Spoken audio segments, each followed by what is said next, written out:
Okay. Hello friends, welcome to Techpur. कैसे हो आप सभी? हम लोग पढ़ रहे थे स्ट्रक्चर एनालिसिस। डिस्प्लेसमेंट मेथड्स हमने कंप्लीट कर लिए थे। मेनली दो ही मेथड्स हमको पढ़ने थे, moment distribution and slope deflection method. ठीक है, क्वेश्चन भी हमने सफिशिएंट अमाउंट में कर लिए थे। तो आज से हमें स्टार्ट करना था फोर्स मेथड ऑफ एनालिसिस। ठीक है, फोर्स मेथड ऑफ एनालिसिस। उसके पहले एक इम्पॉर्टेंट अनाउंसमेंट है, कल आपकी क्लास 8 PM ना होकर 7 PM पर हो सकती है। ठीक है, 7 बजे। तो आप लोग एक बार इवेंट जो है वो पहले ही चेक कर लेना, 8 बजे का वेट मत करना, क्योंकि मोदी जी ने कहा है कि 9 बजे जो है वो दिए जलाने हैं। तो पता नहीं क्या सिचुएशन रहे, है ना, लाइट वगैरह की कोई प्रॉब्लम ना हो जाए। ठीक है, तो इस वजह से तो हम जो क्लास रखेंगे वो 7 to 8:30 रख लेंगे कल। ठीक है, और आप लोगों को भी उसमें पार्टिसिपेट करना है तो कोई दिक्कत नहीं होगी। ठीक है, और करना भी चाहिए, है ना। चलिए, हाँ, सभी को एक बार दोबारा से नमस्ते। समझ गए, कल क्लास 7 बजे हो सकती है, तो आप लोग उसी के अकॉर्डिंगली खुद को प्रिपेयर रखिएगा, एक बार चेक कर लीजिएगा। और लेक्चर आपने शेयर कर दिया होगा, नहीं क्या होगा तो कर दीजिए, ताकि फटाफट सभी लोग आ जाएं, फिर हम लोग स्टार्ट करें। ठीक है, अब क्योंकि फोर्स मेथड ऑफ एनालिसिस है तो इसमें एक दो बातें आपको जल्दी से बता दें। देखो बेटा, मैक्सिमम बेसिक वही रहता है, मैक्सिमम बेसिक वही रहता है जो आपको पहले से बताया गया है। ठीक है, आयान जी सिंपल नमस्ते करोगे बेटा, चलेगा? ठीक है, हाँ। तो फोर्स मेथड ऑफ एनालिसिस, तो इसमें हमारे जो बेटा बेसिक अननोन होते हैं, जो हमारे बेसिक अननोन होते हैं वो बेसिकली क्या होते हैं? फोर्सेस होते हैं। क्या होते हैं? फोर्सेस। याद रखना बेटा, जब मैं फोर्स की बात करता हूं तो फोर्स का मतलब है रिएक्शन एंड मोमेंट्स। ठीक है, दोनों आते हैं। तो यहां पर आप ये मत सोचिएगा कि सर फोर्स तो हिंदी में जिसको हम लोग बल बोलते हैं, फोर्स का यूनिट तो न्यूटन होता है, मोमेंट न्यूटन मीटर होता है, हम मोमेंट को फोर्स कैसे कह सकते हैं? एक्चुअली ऐसा कुछ भी जिसका किसी मटेरियल, किसी स्ट्रक्चर पर इफेक्ट पड़ता है उसको फोर्स बोलता है। ठीक है, तो मोमेंट्स का भी इफेक्ट पड़ता है, रिएक्शंस का भी इफेक्ट पड़ता है, एक्सियल फोर्स का भी पड़ता है, शियर फोर्स का भी पड़ता है। तो हम लोग सबको कंबाइंड तौर पर क्या बोल देते हैं? फोर्सेस बोल देते हैं। ठीक है, तो फोर्स मेथड में हम लोग फोर्सेस को यानी कि रिएक्शंस को और मोमेंट्स को अननोन मानेंगे। फॉर एग्जाम्पल, अगर मैं एक फिक्स्ड बीम ले लूँ तो फिक्स्ड बीम में हमारे पास क्या अननोन होंगे? यहाँ पर vertical reaction, horizontal reaction, moment. ठीक है, horizontal reaction, vertical reaction, moment. तो यहाँ पर ये सब टोटल सारे के सारे फोर्सेस माने जाएंगे। सारे के सारे क्या माने जाएंगे? फोर्सेस मानेंगे। क्या इतनी बात आपको क्लियर हो गई? ठीक है, इतनी बात क्लियर हो गई। तो मैं यहाँ पर सिंपल सा आपको ये बोल रहा हूँ कि आगे से मैं कभी भी फोर्स की बात करूँगा तो उसके अंदर मोमेंट जो है वो इंक्लूडेड होगा। जिस तरह से जब हम लोग डिस्प्लेसमेंट्स की बात करते थे तो डिस्प्लेसमेंट्स में डेल्टा और थीटा दोनों होते थे। डेल्टा हमारा लीनियर डिस्प्लेसमेंट होता था और थीटा हमारा रोटेशनल डिस्प्लेसमेंट होता था। उसी तरीके से बच्चों यहाँ पर हमारे पास जो फोर्स होगा वो लीनियर फोर्स की बात होगी, और मोमेंट जो होगा वो हमारे पास क्या होगा? रोटेशनल फोर्स होगा। बट दोनों ही किसका काम करेंगे? फोर्स का काम करेंगे। जल्दी से बताइए, इतनी बात आप लोगों को क्लियर हुई या नहीं? ठीक है, इसके बाद मैं फिर आगे बढ़ता हूँ। ठीक है, तो हमारे पास हम बात कर रहे हैं फोर्स मेथड की, फोर्स मेथड की। ठीक है, फोर्स मेथड को ही बेटा कभी कभी हम लोग समटाइम्स फ्लेक्सिबिलिटी मेथड भी बोलते हैं। क्या बोलते हैं? Flexibility method. Flexibility method. Displacement method को स्टिफनेस मेथड बोलते हैं और फोर्स मेथड को फ्लेक्सिबिलिटी। याद रखने का तरीका बड़ा आसान है, याद रखने का तरीका बड़ा आसान है। एफ से फोर्स होता है और एफ से ही फ्लेक्सिबिलिटी होता है। तो फ्लेक्सिबिलिटी मेथड अगर और फ्लेक्सिबिलिटी होता क्या है? तो बेटा स्टिफनेस का अपोजिट, स्टिफनेस का जो रिवर्सल होता है, रेसिप्रोकल होता है, उसको हम लोग क्या बोलते हैं? फ्लेक्सिबिलिटी बोलते हैं। तो हमारे जो डिस्प्लेसमेंट मेथड होता है उसको हम लोग स्टिफनेस मेथड बोलते हैं। हमारे जो डिस्प्लेसमेंट मेथड होता है उसको हम लोग स्टिफनेस मेथड बोलते हैं, और हमारा जो फोर्स मेथड होता है उसको हम लोग फ्लेक्सिबिलिटी मेथड भी बोलते हैं। ठीक है, समटाइम्स इसी मेथड को हम लोग कंपैटिबिलिटी मेथड भी बोलते हैं। क्या बोलते हैं? कंपैटिबिलिटी।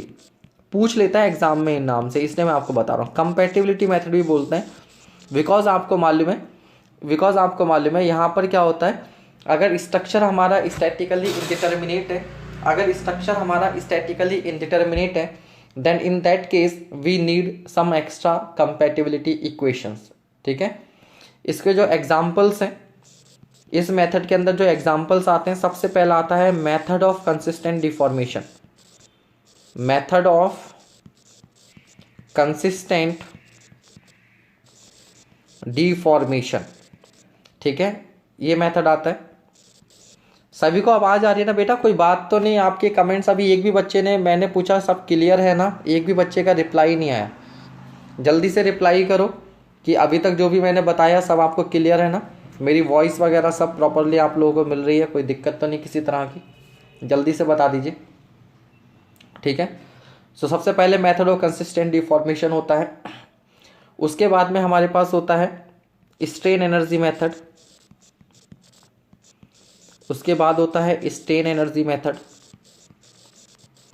स्ट्रेन एनर्जी मेथड को हम लोग कास्टिग्लियानो थ्योरम भी बोलते हैं। मैंने आपको बोला था कि सोम से, ठीक है, सोम के स्ट्रक्चर से आप इसको पढ़ के रखिएगा, कास्टिग्लियानोस थ्योरम। तो वहाँ ये सब आपको पढ़ाया जा चुका है डिटेल में, यहाँ बस थोड़ा थोड़ा आइडिया देंगे। ठीक है, और बेटा इसी का मॉडिफाइड वर्जन होता है, ठीक है, यूनिट लोड मेथड। ठीक है, यूनिट लोड मेथड ये रहता है हमारे पास। उसके बाद में हमारे पास एक होता है थ्री मोमेंट थ्योरम।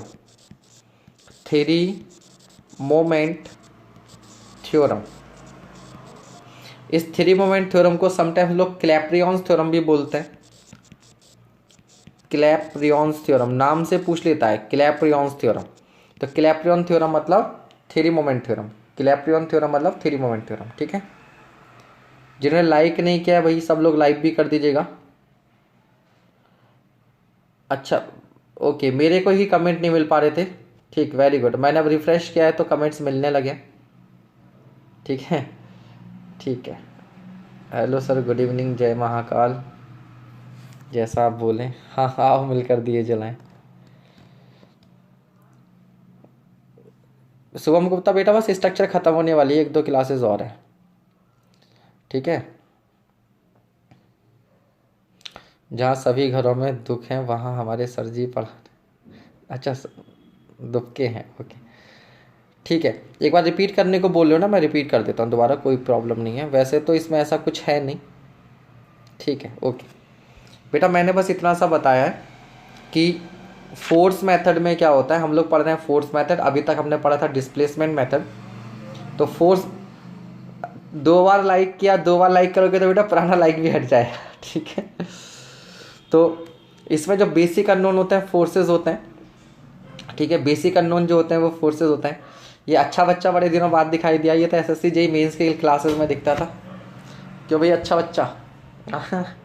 चलो, बेसिक अननोन हमारे फोर्सेस होते हैं। जब मैं कहता हूँ फोर्सेस तो बेटा फोर्सेस में रिएक्शन और मोमेंट दोनों होते हैं।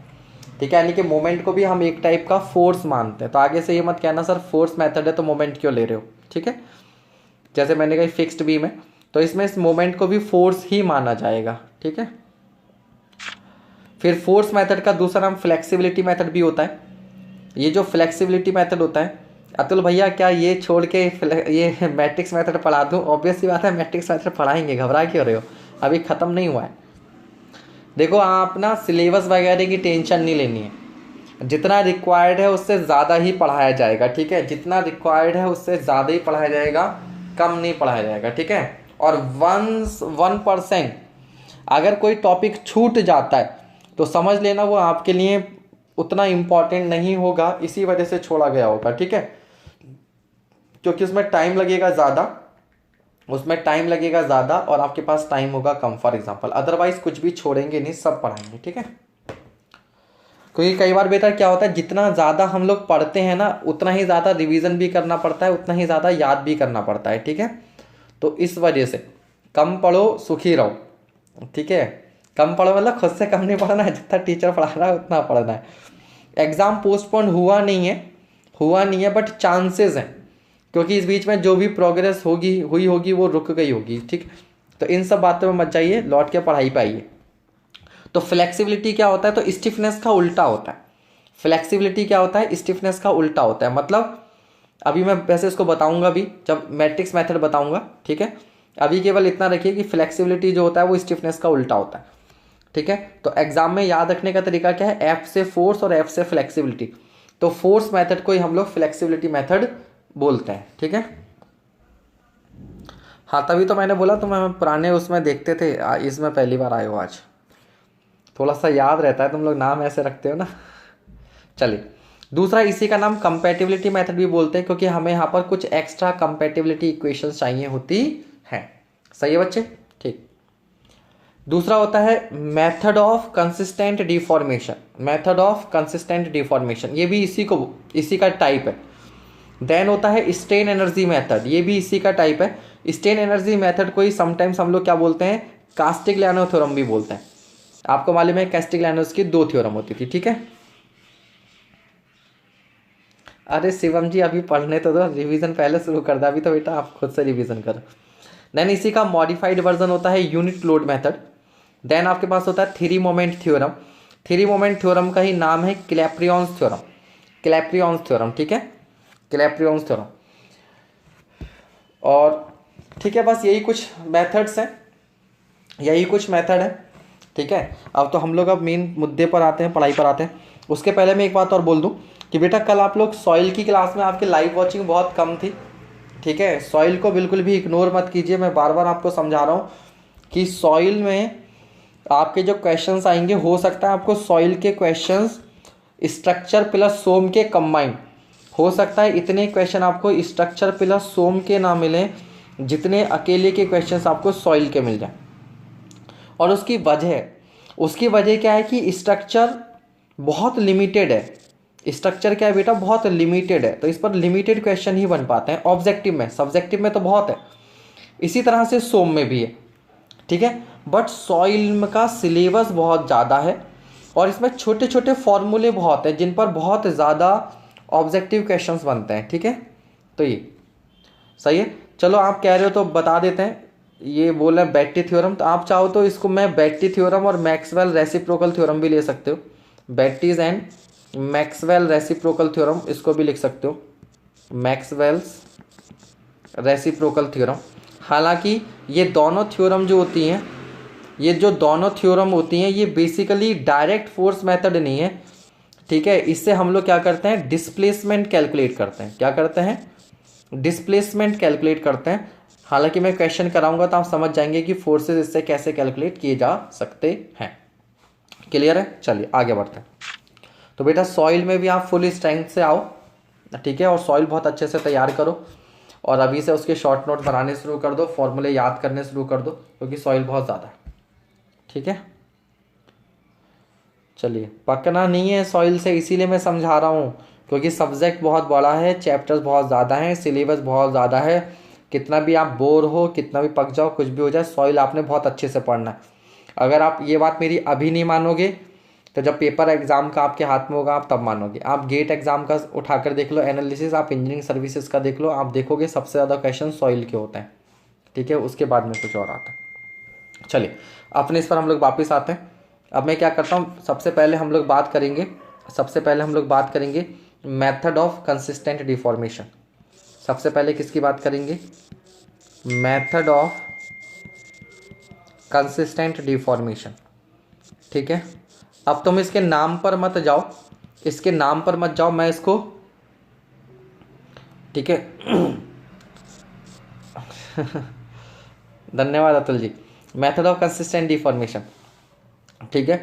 तो इसका मैं दूसरा नाम आपको बता दे रहा हूँ, it is just like superposition principle. क्या बोलेंगे? सुपरपोजिशन प्रिंसिपल हम इसको बोलेंगे, ठीक है। हाँ बिल्कुल, तो हम लोग इसको सुपरपोजिशन प्रिंसिपल बोल सकते हैं, क्योंकि उसकी तरह देखिएगा कैसे। इसका मतलब क्या है? मैं बड़ा एक सिंपल सा एग्जांपल ले रहा हूँ कि हमारे पास एक प्रॉप्ड कैंटिलीवर बीम, आप जानते हैं प्रॉप्ड कैंटिलीवर बीम क्या होता है? सर, एक कैंटिलीवर बीम ही होती है, बस यहाँ पर इसको हम लोग क्या कर देते हैं? सपोर्ट देते हैं। कैंटिलीवर क्या होता है? छज्जा, छज्जा या बालकनी, जहाँ पर तुम्हें मोदी जी ने कहा है ना कल छज्जे बालकनी पे जाके दिया जलाना है, तो बेटा ये जो बालकनी होती है, छज्जा होता है, उसी का हम लोग क्या बोलते हैं? कैंटिलीवर बोलते हैं, क्योंकि उसका एक एंड फिक्स होता है दीवार पर और आगे का एंड फ्री होता है। बट तुमने देखा होगा कुछ कॉलेजेस वगैरह या एडमिनिस्ट्रेटिव बिल्डिंग्स हो गई, कुछ हॉस्पिटल्स हो गए, कुछ होटल्स हो गए, तो उनका जो मेन एंट्रेंस होता है, मतलब मेन एंट्रेंस का मतलब मेन बिल्डिंग में, एक तो होता है सबसे बाहर का मेन गेट, उसके बाद में जो बिल्डिंग में एंटर करने के लिए होता है, ठीक है। तो वहाँ पर क्या करते हैं, जब इस कैंटिलीवर की लेंथ बहुत ज़्यादा बढ़ जाती है, तो वो लोग यहाँ पर क्या करते हैं, कुछ कॉलम्स बना देते हैं। इस तरह से क्या बना देते हैं? कॉलम्स, ठीक है। तुमने देखा होगा इस तरीके से कॉलम्स होता है। मूवीज़ में भी देखते होगे, जब कार आके रुकती है तो इस तरीके की यहाँ पर ना, तो ये यहाँ का गेट होता है अंदर फॉर एग्जांपल, तो इस तरीके से जो जगह होती है वो इसी तरह की बनी होती है। तो ये प्रॉप्ड कैंटिलीवर हो गया, ये कैंटिलीवर है, लेकिन विद क्या है, यहाँ पर एक हमने रोलर सपोर्ट करके मान लिया इसको, ठीक है भाई। ये हो गया, ये हमारा कैंटिलीवर। चलिए सर, स्ट्रक्चर एनालिसिस, बेटा स्ट्रक्चर एनालिसिस हो या कोई भी सब्जेक्ट हो, उन पर कमांड करने का एक ही तरीका होता है, प्रैक्टिस। एक ही तरीका होता है, प्रैक्टिस। और ये मैं बहुत इंपॉर्टेंट बात बता रहा हूँ आपको, याद रखिएगा, कंपटीशन के लिए हम जो सीखते हैं वो फ्रॉम क्वेश्चन सीखते हैं, ठीक है। क्वेश्चन से हम लोग सीखते हैं हमेशा।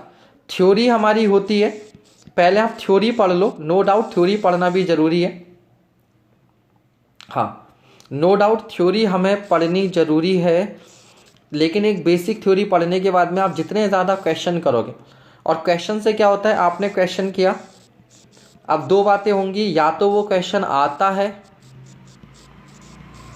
या नहीं आता है, या फिर नहीं आता है। तो अगर वो क्वेश्चन आपको आता है मतलब आपसे सॉल्व हो जाता है, इसका मतलब वो कॉन्सेप्ट आपने सीख रखा है। लेकिन अगर वो आपसे क्वेश्चन सॉल्व नहीं होता है, आपको नहीं आता है, इसका मतलब आपने थ्योरी पढ़ ली बट उस क्वेश्चन का कॉन्सेप्ट आप नहीं सीख पाए, उस क्वेश्चन का कॉन्सेप्ट आप नहीं सीख पाए। तो आप क्या करोगे, उसका सल्यूशन देखोगे। क्या करोगे आप? सल्यूशन देखो। जब आप सल्यूशन देखोगे तो उस क्वेश्चन में आपको कुछ ऐसा कॉन्सेप्ट मिलेगा जिसकी वजह से वो प्रॉब्लम आपसे सॉल्व नहीं हो पा रही थी, तो आपको कुछ ऐसा सीखने को मिला जो आप थ्योरी से नहीं सीख पा रहे थे। अब ऑब्वियस सी बात है, तुमने 100 क्वेश्चंस किए, अगर आपने सपोज करो 100 क्वेश्चंस की प्रैक्टिस की और 100 में से 40 आपसे हो गए और 60 आपसे नहीं हुए, तो इसका मतलब अगर तुम इन 100 क्वेश्चंस के सॉल्यूशंस देखोगे, अगर तुम इन 100 क्वेश्चंस के सॉल्यूशन, सॉरी इन 60 के सॉल्यूशंस देखोगे, तो क्या होगा, आपको 60 नए कॉन्सेप्ट सीखने को मिलेंगे, ठीक है। समझ रहे हैं बात को?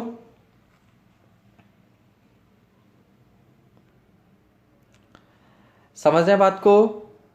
ठीक है। तो क्वेश्चंस आपने ज़्यादा से ज़्यादा करने हैं, और स्ट्रक्चर और सोम और इनफैक्ट सॉइल भी, सॉइल में भी इतने डीप डीप कॉन्सेप्ट्स होते हैं जो आप सीधे सीधे थ्योरी से नहीं पढ़ पाओगे, लेकिन अगर आप क्वेश्चंस करोगे तो ज़रूर सीखोगे, ठीक है बच्चे। तो आप करेंगे। और एक बात और, मैं इसलिए नहीं बोल रहा हूँ कि आप मुझे आपको लाइव क्लासेस में बुलाने के लिए कहना है। एक बात याद रखना बच्चे कि आप एक क्रिकेट मैच देखो, आपने क्रिकेट मैच देखा, आपने लाइव देखा, आपने उस मैच को लाइव देखा, ठीक है। और एक आपने क्या किया, आपको बाद में पता चला यार इस मैच में ना धोनी ने बड़े सिक्सेस मारे थे, या हार्दिक पांड्या ने बड़ा अच्छा खेला था यार, फिर आपने किसी के कहने पर उसकी हाईलाइट देखी, उसकी हाईलाइट देखी या उसकी रिकॉर्डिंग देखी। तो याद रखो, दोनों ही केसेस में, चाहे वो मैच आप लाइव देखते या चाहे वो आप उसकी रिकॉर्डिंग देखते, चीज़ वही है, आप देख पहली बार रहे हो, लेकिन आप इमेजिन करो, आप उस समय को फील करो कि जब आप लाइव देखते हो तो आपकी बॉडी किस तरह से रिस्पॉन्ड करती है। आपका फोकस 100% होता है, आपका फोकस 100% होता है, आपका ब्लड सर्कुलेशन बड़ा ज़बरदस्त होता है ताकि दिमाग जो बहुत अच्छा वर्क करे। लेकिन जब आप उसी चीज़ की रिकॉर्डिंग देखते हो ना, जब आप उसकी रिकॉर्डिंग देखते हो तो आपका शरीर, आपका माइंड एक रिलैक्स मोड में होता है, और जब भी रिलैक्स मोड में होगा ना, आप उतना फोकस नहीं कर पाओगे, ठीक है। तो मैं जब किसी को बच्चों को बताता हूँ तो उन्हें लगता है अरे सर बोल रहे होंगे ताकि लाइव वॉचिंग ज़्यादा हो जाए, लेकिन नहीं, आप हमेशा इस चीज़ को करके देख लीजिएगा। आप किसी को लाइव देखो, ठीक है, और उस चीज़ की रिकॉर्डिंग देखो, यू कैन फील, वो आपको बॉडी में जो है वो फील ही अलग होगी, ठीक है। और इससे क्या होता है, जो हाथों हाथ का जो जो मटेरियल है वो उसी समय निपट जाता है भाई, ये हुआ काम खत्म। ठीक है, सॉरी सर, लेकिन ये सब बातें आप क्लास के लास्ट में बताइए। नहीं भाई, वो मेरा तरीका है, आप नहीं बताओगे मुझे कब क्या बताना है क्या नहीं बताना है। ठीक है, हाँ क्लियर है। चलिए, तो मैं आपको ये बता रहा था कि आपने क्या करना है, ज़्यादा से ज़्यादा क्वेश्चन प्रैक्टिस करनी है। क्वेश्चंस आपसे सॉल्व होंगे, बहुत अच्छी बात है। जो नहीं होंगे उनसे आपको क्या मिलेगा, कुछ सीखने को मिलेगा। ठीक है, तो स्ट्रक्चर हो गया। स्ट्रक्चर एक ऐसा सब्जेक्ट है जिसमें आप जितनी ज़्यादा प्रैक्टिस करोगे उतना ही अच्छा आपको सीखने को मिलेगा। ठीक है, चलिए, मैं जब भी मुझे लगता है कि मेरा कोई टॉपिक कमज़ोर है, जब भी मुझे लगता है मेरा कोई टॉपिक कमज़ोर है, कोई वीकर सेक्शन है, तो मैं क्या करता हूँ, उस टॉपिक के ज़्यादा से ज़्यादा क्वेश्चन सॉल्व करता हूँ। जहाँ मैंने उसके 40 50 60 क्वेश्चन किए तो वो टॉपिक अपने आप जो है वो बढ़िया हो जाता है, क्वेश्चंस लगने लगते हैं। तो ये मेरा पर्सनल एक्सपीरियंस है, क्योंकि मैंने बहुत बार तुम्हें बताया कि मैंने कहीं कोई कोचिंग नहीं की, ये मेरा पूरा सेल्फ स्टडी से मैंने सीखा है। तो जिन तरीक़ों से मैंने सीखा है वही मैं आपके साथ क्या करता हूँ, शेयर करता हूँ। तो आप भी उस तरीके से बढ़ा सकते हैं। ठीक, चलिए, तो हम लोग आप बात करते हैं आगे। तो हम लोग एक एग्जाम्पल लेके चल रहे थे। ठीक है, और बाकी यार कम से कम तुम्हें मुझे टोकने को तो नहीं बनता है, क्योंकि यूट्यूब पर शायद मैं अकेला ऐसा टीचर होऊंगा जो सबसे कम बात करता हूँ। ठीक है, जो सबसे कम बात करता हूँ। चलिए, तो एक बेटा ये क्या है, आपके पास एक प्रॉप्ड कैंटिलीवर बीम है। अब तुम इसका अगर डिग्री ऑफ स्टैटिक इंडिटरमिनेसी निकालोगे तो आपको मालूम है इसको हम लोग कैंटिलीवर बीम में कन्वर्ट करेंगे। ठीक है, तो number of reaction removed minus constant added, तो रिएक्शन 1 रिमूव होगी ये वाली और कंस्टेंट एडेड 0, तो आ गया 1। तो आपकी क्या है, ये स्टैटिकली इंडिटरमिनेट बीम है। ये क्या है बेटा, स्टैटिकली इंडिटरमिनेट बीम है। ये तो पहले भी इतना तो आप जानते हो। तो यहाँ से क्या होगा, आप इसको सिंपल इक्विलिब्रियम इक्वेशन से आप इसे सॉल्व नहीं कर पाएंगे। आपको कुछ एक्स्ट्रा कंपैटिबिलिटी कंडीशंस चाहिए होंगी। ठीक है, अयान आपको ये सब बातें करने की जरूरत नहीं है। कोई बच्चा कुछ बोलेगा तो मुझसे डायरेक्टली बात करा, मैं उससे बोलूँगा ना। आप लोग आपस में करोगे ना बेटा तो फिर बुरा लगता है। ठीक है, इसलिए आप लोगों को आपस में कुछ बोलने की जरूरत नहीं है। चलिए, तो ये स्टैटिकली इंडिटरमिनेट है। तो हमें क्या करना है, हमारे पास 4 अननोन होंगे। यहाँ पर एक वर्टिकल रिएक्शन, यहाँ पर एक हॉरिजॉन्टल रिएक्शन, और यहाँ पर एक मोमेंट m होगा हमारे पास, ये हॉरिजॉन्टल रिएक्शन, और एक वर्टिकल रिएक्शन यहाँ पर होगी। इसको हटा दूँ मैं, और यहाँ पर वर्टिकल रिएक्शन हमारे पास क्या होगी, r। और मान लो मैं यहाँ पर क्या कर देता हूँ, कुछ UDL लगा देता हूँ W का, W किलो न्यूटन पर मीटर का। तो मेरे पास 4 अननोन है। अब 4 में से क्या करते हैं हम लोग, किसी एक को रिडंडेंट मानते हैं।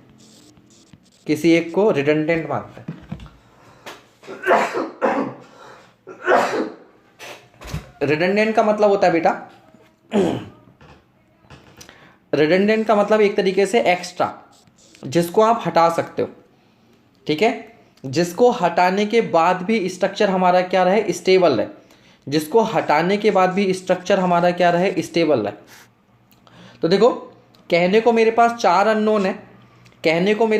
अननोन है, लेकिन मैं क्या कर सकता हूँ, इस रिएक्शन R को रिडंडेंट मान सकता हूँ, क्योंकि इसको हटाने के बाद भी मेरी जो बीम है वो स्टेबल है, because it is a cantilever beam which is stable.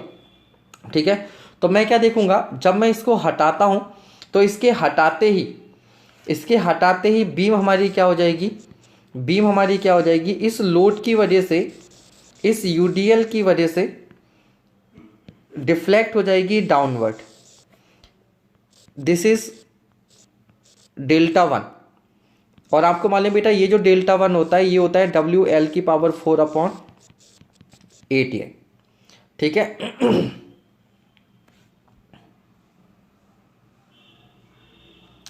डोली सोनकर बेटा, पर ये बताने का तरीका होता है। पहले मैंने आपको नाम बताएं, अब उन सारे मेथड्स को एक एक करके डिस्कस करूंगा।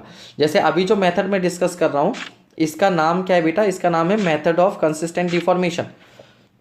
क्या लिखा हुआ है, मेथड ऑफ कंसिस्टेंट डिफॉर्मेशन। तो आप ध्यान दो, मैंने जो सबसे पहला मेथड बताया है, यहाँ पर मेथड ऑफ कंसिस्टेंट डिफॉर्मेशन बताया है, और मैं सबसे पहले इस मेथड को डिस्कस कर रहा हूँ। जब ये मेथड हो जाएगा तो उसके बाद में फिर स्ट्रेन एनर्जी मेथड पे आऊँगा। इसी तरीके से बाकी मेथड्स हम लोग क्या करेंगे, डिस्कस करेंगे। ठीक है, हेमंत क्या कह रहे, अरे भैया बीम पर जब वर्टिकल लोडिंग होती है तो हॉरिजॉन्टल रिएक्शन नहीं आती है, बट जनरल लोडिंग में तो मान के चलेंगे ना, बाद में हॉरिजॉन्टल रिएक्शन को हटा देंगे। ठीक है, हॉरिजॉन्टल रिएक्शन को हटा देंगे। लो हटा दिया हमने हॉरिजॉन्टल रिएक्शन। ठीक, खुश हो गए। चलो अब बेटा हम क्या करेंगे, अब इसमें जो अप्लाइड लोडिंग थी उसको हटा देंगे। हम क्या करेंगे, अप्लाइड लोडिंग को हटा देंगे और जो रिडंडेंट रिएक्शन थी उसको लगा देंगे। ये हमने लगा दिया आर ऊपर की ओर। तो इससे क्या होगा भैया, इसका डिफ्लेक्शन होना चाहिए था ऊपर की ओर, और ये जो डिफ्लेक्शन डेल्टा 2 आएगा, ये क्या आएगा, ये आएगा R L cube upon 3EI, क्योंकि होता क्या है P L cube upon 3EI। हमने क्या कर दिया, R L cube upon 3EI आ गया। ठीक है, ये डेल्टा 2 आ गया। ठीक है, क्लियर है। अब देखो मेथड ऑफ कंसिस्टेंट डिफॉर्मेशन ये कहता है, मेथड ऑफ कंसिस्टेंट डिफॉर्मेशन ये कहता है कि यहाँ पर क्योंकि सपोर्ट है तो यहाँ का जो नेट डिस्प्लेसमेंट है, जो डेल्टा नेट होना चाहिए वो 0 होना चाहिए। तो डेल्टा नेट तभी 0 होगा जब यूडीएल इसको जितना नीचे खिसकाए, रिएक्शन उसको वापसी उतना ही ऊपर ले आए। ठीक है, तो डेल्टा नेट 0 होने के लिए, डेल्टा नेट यानी कि नेट डिस्प्लेसमेंट 0 होने के लिए आई कैन राइट कि R into L cube upon 3EI is equals to WL की power 4 upon 8EI, means downward deflection is equals to upward deflection. तो यहाँ से मेरे पास जो रिएक्शन आ गई आर, ये मेरे पास कितनी आ जाएगी, ये आ जाएगी 3/8 इंटू WL, 3/8 इंटू WL। ठीक है भाई, ये आ गया। ठीक है, मैं एक बार दोबारा से फिर से एक्सप्लेन कर रहा हूँ, बल्कि ऐसा मैं एक दूसरा एग्जाम्पल भी करवाऊंगा। मैंने बोला है कि प्रॉप्ड कैंटिलीवर बीम थी जिस पर यूडीएल लगा हुआ था। तो इन जनरल मेरे पास यहाँ पर 4 रिएक्शंस थी। यहाँ पर एक हॉरिजॉन्टल रिएक्शन, एक वर्टिकल, एक मोमेंट और एक अननोन रिएक्शन यहाँ पर आएगी, क्योंकि ये रोलर सपोर्ट मान के चला था हमने, है ना। अब क्योंकि केवल डाउनवर्ड लोडिंग है तो हॉरिजॉन्टल रिएक्शन तो 0 हो जाएगी, कोई बात नहीं। अब हमने क्या किया, इस सपोर्ट को हटा दिया, इसको रिडंडेंट माना।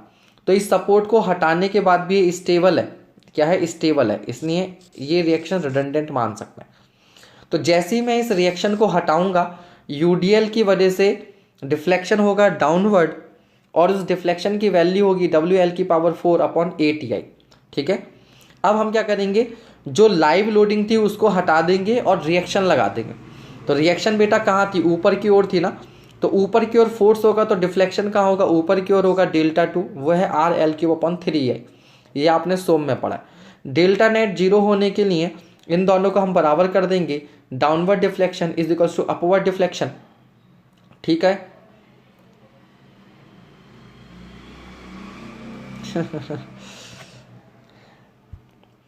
ओके नाउ, तो यहां से हमने R की वैल्यू निकाल ली 3/8 WL। क्या हुआ, डॉली सोन कर दी क्या, कुछ फूक फाक लिया क्या आज तुमने गड़बड़ लग रही है मुझे आज तुम्हारे साथ कुछ। वैसे सिंपल फंडा है, एक बार यूडीएफ से डिफ्लेक्शन से निकालो, दूसरी बार रिएक्शन से, दोनों को एक, हाँ यही है, जैसा तुम समझ लो। ठीक, मुझे तो पूरा मेथड बताना पड़ेगा ना। अब ध्यान दो बच्चा, इसका मतलब क्या हो गया, इसका मतलब ये हो गया कि यहाँ पर जो ऊपर की ओर रिएक्शन आ रही है वो 3WL/8 आ रही है, और यहाँ पर क्या लगा हुआ है, यूडीएल लगा हुआ है। डॉली बेटा चाय वाय पियो, तुम कुछ चाय कॉफ़ी पियो। ठीक है, नींद आ रही है तुम्हें तुम्हारे सवाल का जवाब मैंने दे दिया, बट तुम्हारा ध्यान कहीं और है। ठीक है, भूख तो नहीं लग रही, कभी खाने की तरफ ध्यान दो। चलो ठीक है चलो अब देखो बेटा, ये मैं कह सकता हूँ, अगर इस बीम का नाम मैं ए बी दे दूँ, अगर इस बीम का नाम ए बी दे दूँ तो मैं इसको बोल सकता हूँ रिएक्शन एट बी। तो बेटा यहाँ पर वर्टिकल रिएक्शन क्या आएगी, रिएक्शन एट ए। अब देखो मैं क्या कहूँगा, sigma F Y is equal to 0 करूँगा, तो इसका मतलब क्या हो जाएगा, R A plus R B is equal to W into L. Upward load is equal to downward load, तो डाउनवर्ड लोड कितना होगा, W इंटू एल। ठीक है, तो यहाँ से बेटा आर ए क्या निकल जाएगा, आर ए निकल जाएगा WL माइनस 3WL/8। तो ये हो जाएगा बेटा हमारे पास 5/8 WL। तो मेरे पास क्या आ गया, आर ए भी आ गया। ठीक है, आर ए भी आ गया। ठीक। अब हॉरिजॉन्टल रिएक्शन ऑलरेडी जीरो है, हॉरिजॉन्टल रिएक्शन क्या है, ऑलरेडी जीरो। अब क्या रह गया, एम ए, तो एम ए बराबर क्या हो जाएगा बेटा, तो एम ए बराबर हो जाएगा, देखो तो ए पर जो इस यूडीएल की वजह से मोमेंट होगा वो कैसे लिखेंगे हम लोग, तो हम मान सकते हैं कि जो टोटल लोड होगा W इंटू एल का वो कहाँ एक्ट करेगा, L/2 पर। तो इसकी वजह से जो मोमेंट आएगा वो क्लॉकवाइज आएगा, कितना, WL²/2 माइनस, और बेटा ये जो रिएक्शन आएगा इसकी वजह से वो कैसा आएगा आपके पास, एंटी क्लॉकवाइज मोमेंट आएगा। तो माइनस क्या आएगा, 3WL/8 और इंटू एल। तो ए पर जो रिएक्शन आएगी, ठीक है, इसके अब ठीक है, अब आप क्या करोगे, एलसीएम ले लोगे 8, तो 4WL² माइनस 3WL² आपके पास आ जाएगा ये WL²/8। तो ए पर मोमेंट भी आ गया आपके पास WL²/8। ठीक है, याद रखिएगा ये मोमेंट जो आया है बच्चे, ये जो मोमेंट आया है ये हमारा सपोर्ट पर आया है, सपोर्ट पर आया है क्लॉकवाइज मोमेंट, सपोर्ट पर आया है क्लॉकवाइज मोमेंट। तो मेंबर पर क्या आएगा, एंटी क्लॉकवाइज मोमेंट, मेंबर पर आएगा एंटी क्लॉकवाइज। तो इसको हम लोग क्या लेंगे, निगेटिव लेंगे, इसको क्या लेंगे, निगेटिव। ठीक है, हॉगिंग मोमेंट।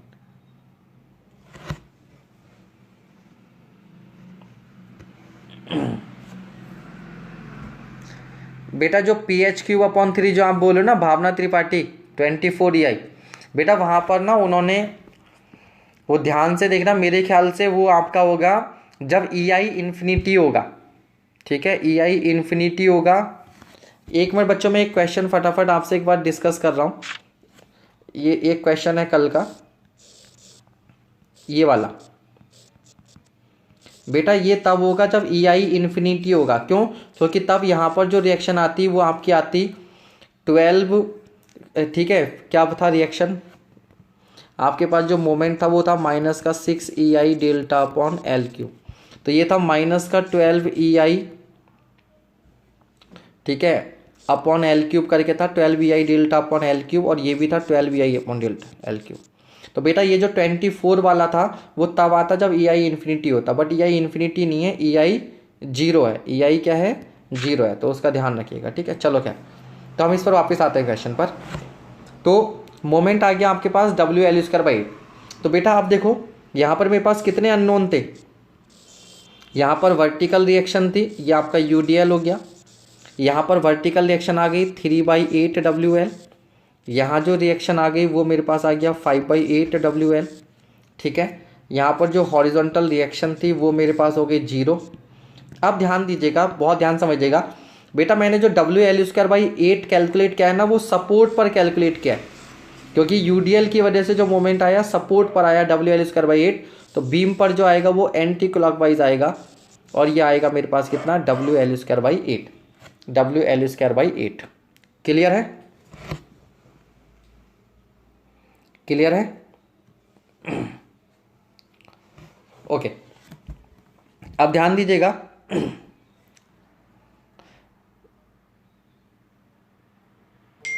हाँ, तो भावना जी वो फिर उनका सोल्यूशन गलत है। ठीक है, वो सोल्यूशन जो है वो गलत है, सोल्यूशन जो है वो फिर गलत है। ठीक है, चलिए, तो इस तरह से आपके पास सारी रिएक्शंस आ गई, सारी रिएक्शंस आ गई। अब देखो बेटा, इसका हम BMD बनाएंगे तो कैसे बनाएंगे, हम जो BMD बनाएंगे वो कैसा बनाएंगे, तो BMD बनाने के लिए हम लोग क्या करेंगे, इसको इस तरीके से मानेंगे, एक सिंपली सपोर्टेड बीम, एक सिंपली सपोर्टेड बीम मानेंगे जिस पर UDL लगा हुआ है, और प्लस एक जैसी बीम है वैसी ही मानेंगे, लेकिन यहाँ पर एंटी क्लॉकवाइज मोमेंट मानेंगे WL²/8 का। ठीक है, तो बेटा BMD बनाने के लिए हम लोग क्या करते हैं, BMD बनाने के लिए हम लोग क्या करते हैं, पहले सिंपली सपोर्टेड बीम मानकर इसका ये इस तरीके से बना देंगे, ये आपको मालूम है पैराबोलिक बनता है, और ये जो वैल्यू होती है ये क्या होती थी, WL²/8 ही होती थी।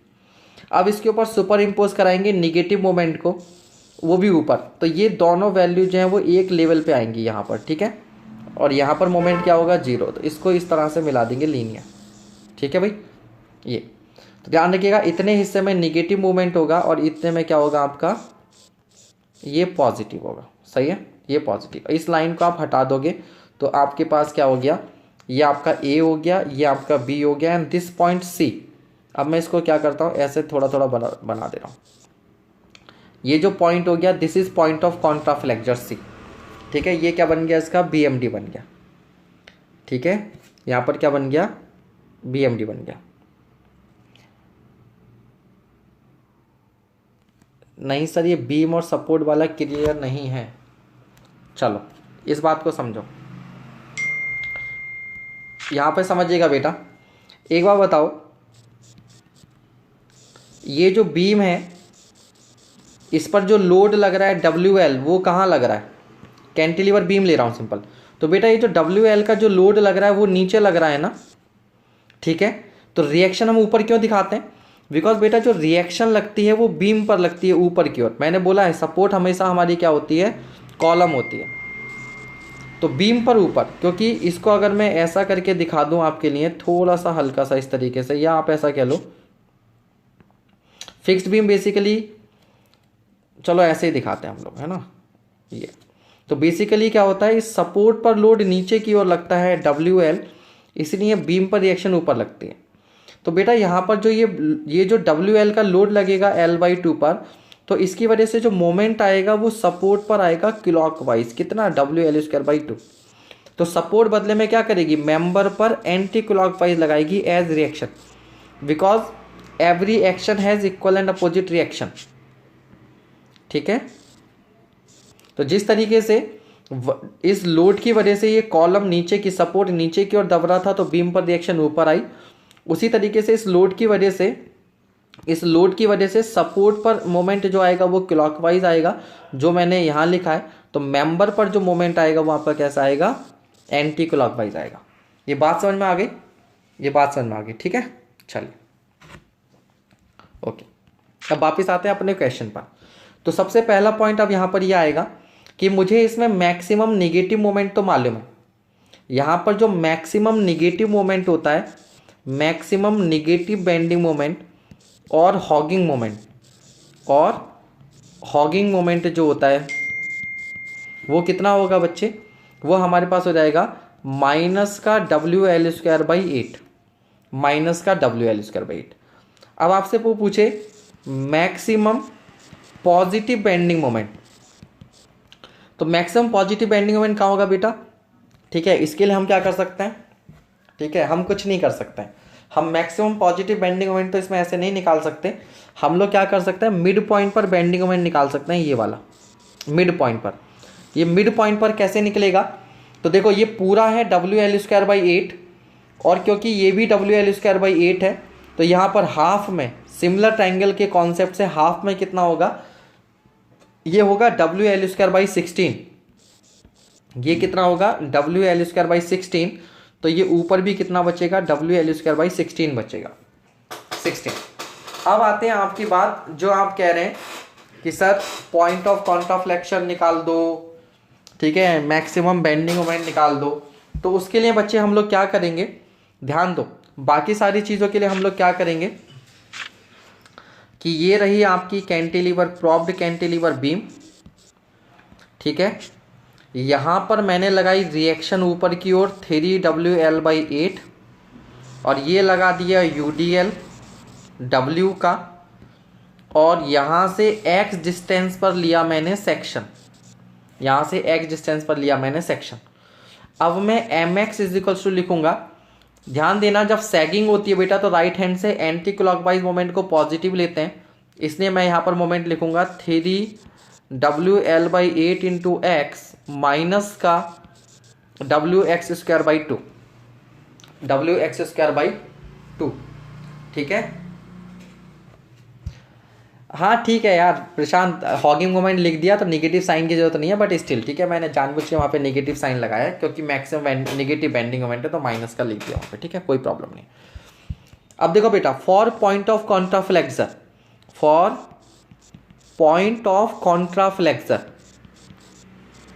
तो बेटा पॉइंट ऑफ कॉन्ट्राफ्लेक्सर क्या होता है, जहां पर बेंडिंग मोमेंट अपना साइन चेंज करता है। तो उसके लिए हम लोग लिख सकते हैं MX = 0। तो बेटा जब मैं इस इक्वेशन को जीरो करूंगा मतलब 3WL/8 इंटू एक्स माइनस का WX²/2 इज इक्वल टू 0 करूंगा तो यहाँ से सबसे पहले तो x कॉमन आ जाएगा। जब मैं यहाँ से x कॉमन लूंगा इनफैक्ट w भी खत्म हो जाएगा। देखो w भी क्या हो जाएगा, ये w और ये w कॉमन जाके 0 हो गया। तो यहाँ से बचेगा 3L/8 और माइनस का x/2 इज इक्वल टू 0। अब यहाँ से बेटा दो सोल्यूशन मिलेंगे, एक तो x इक्वल टू 0 और एक मिलेगा x इक्वल्स टू 3L/4, है ना, x इक्वल टू 3L। तो बेटा x इक्वल टू 0 क्या दिखा रहा है, x इक्वल टू 0 तो यही दिखा रहा है, this is x equal to 0। तो ऑब्वियस सी बात है x इक्वल टू 0 पर अब now it is not point of contraflexure, point of contraflexure यहाँ आएगा कहाँ पर, 3L/4 पर, सही है ना, 3L/4 पर। तो बेटा इसका मतलब समझो 3L/4 का मतलब क्या है। तो यही अगर मेरी प्रॉप्ड कैंटिलीवर बीम थी तो इस बीम की जो डिफ्लेक्टेड शेप होगी वो ऐसी होगी,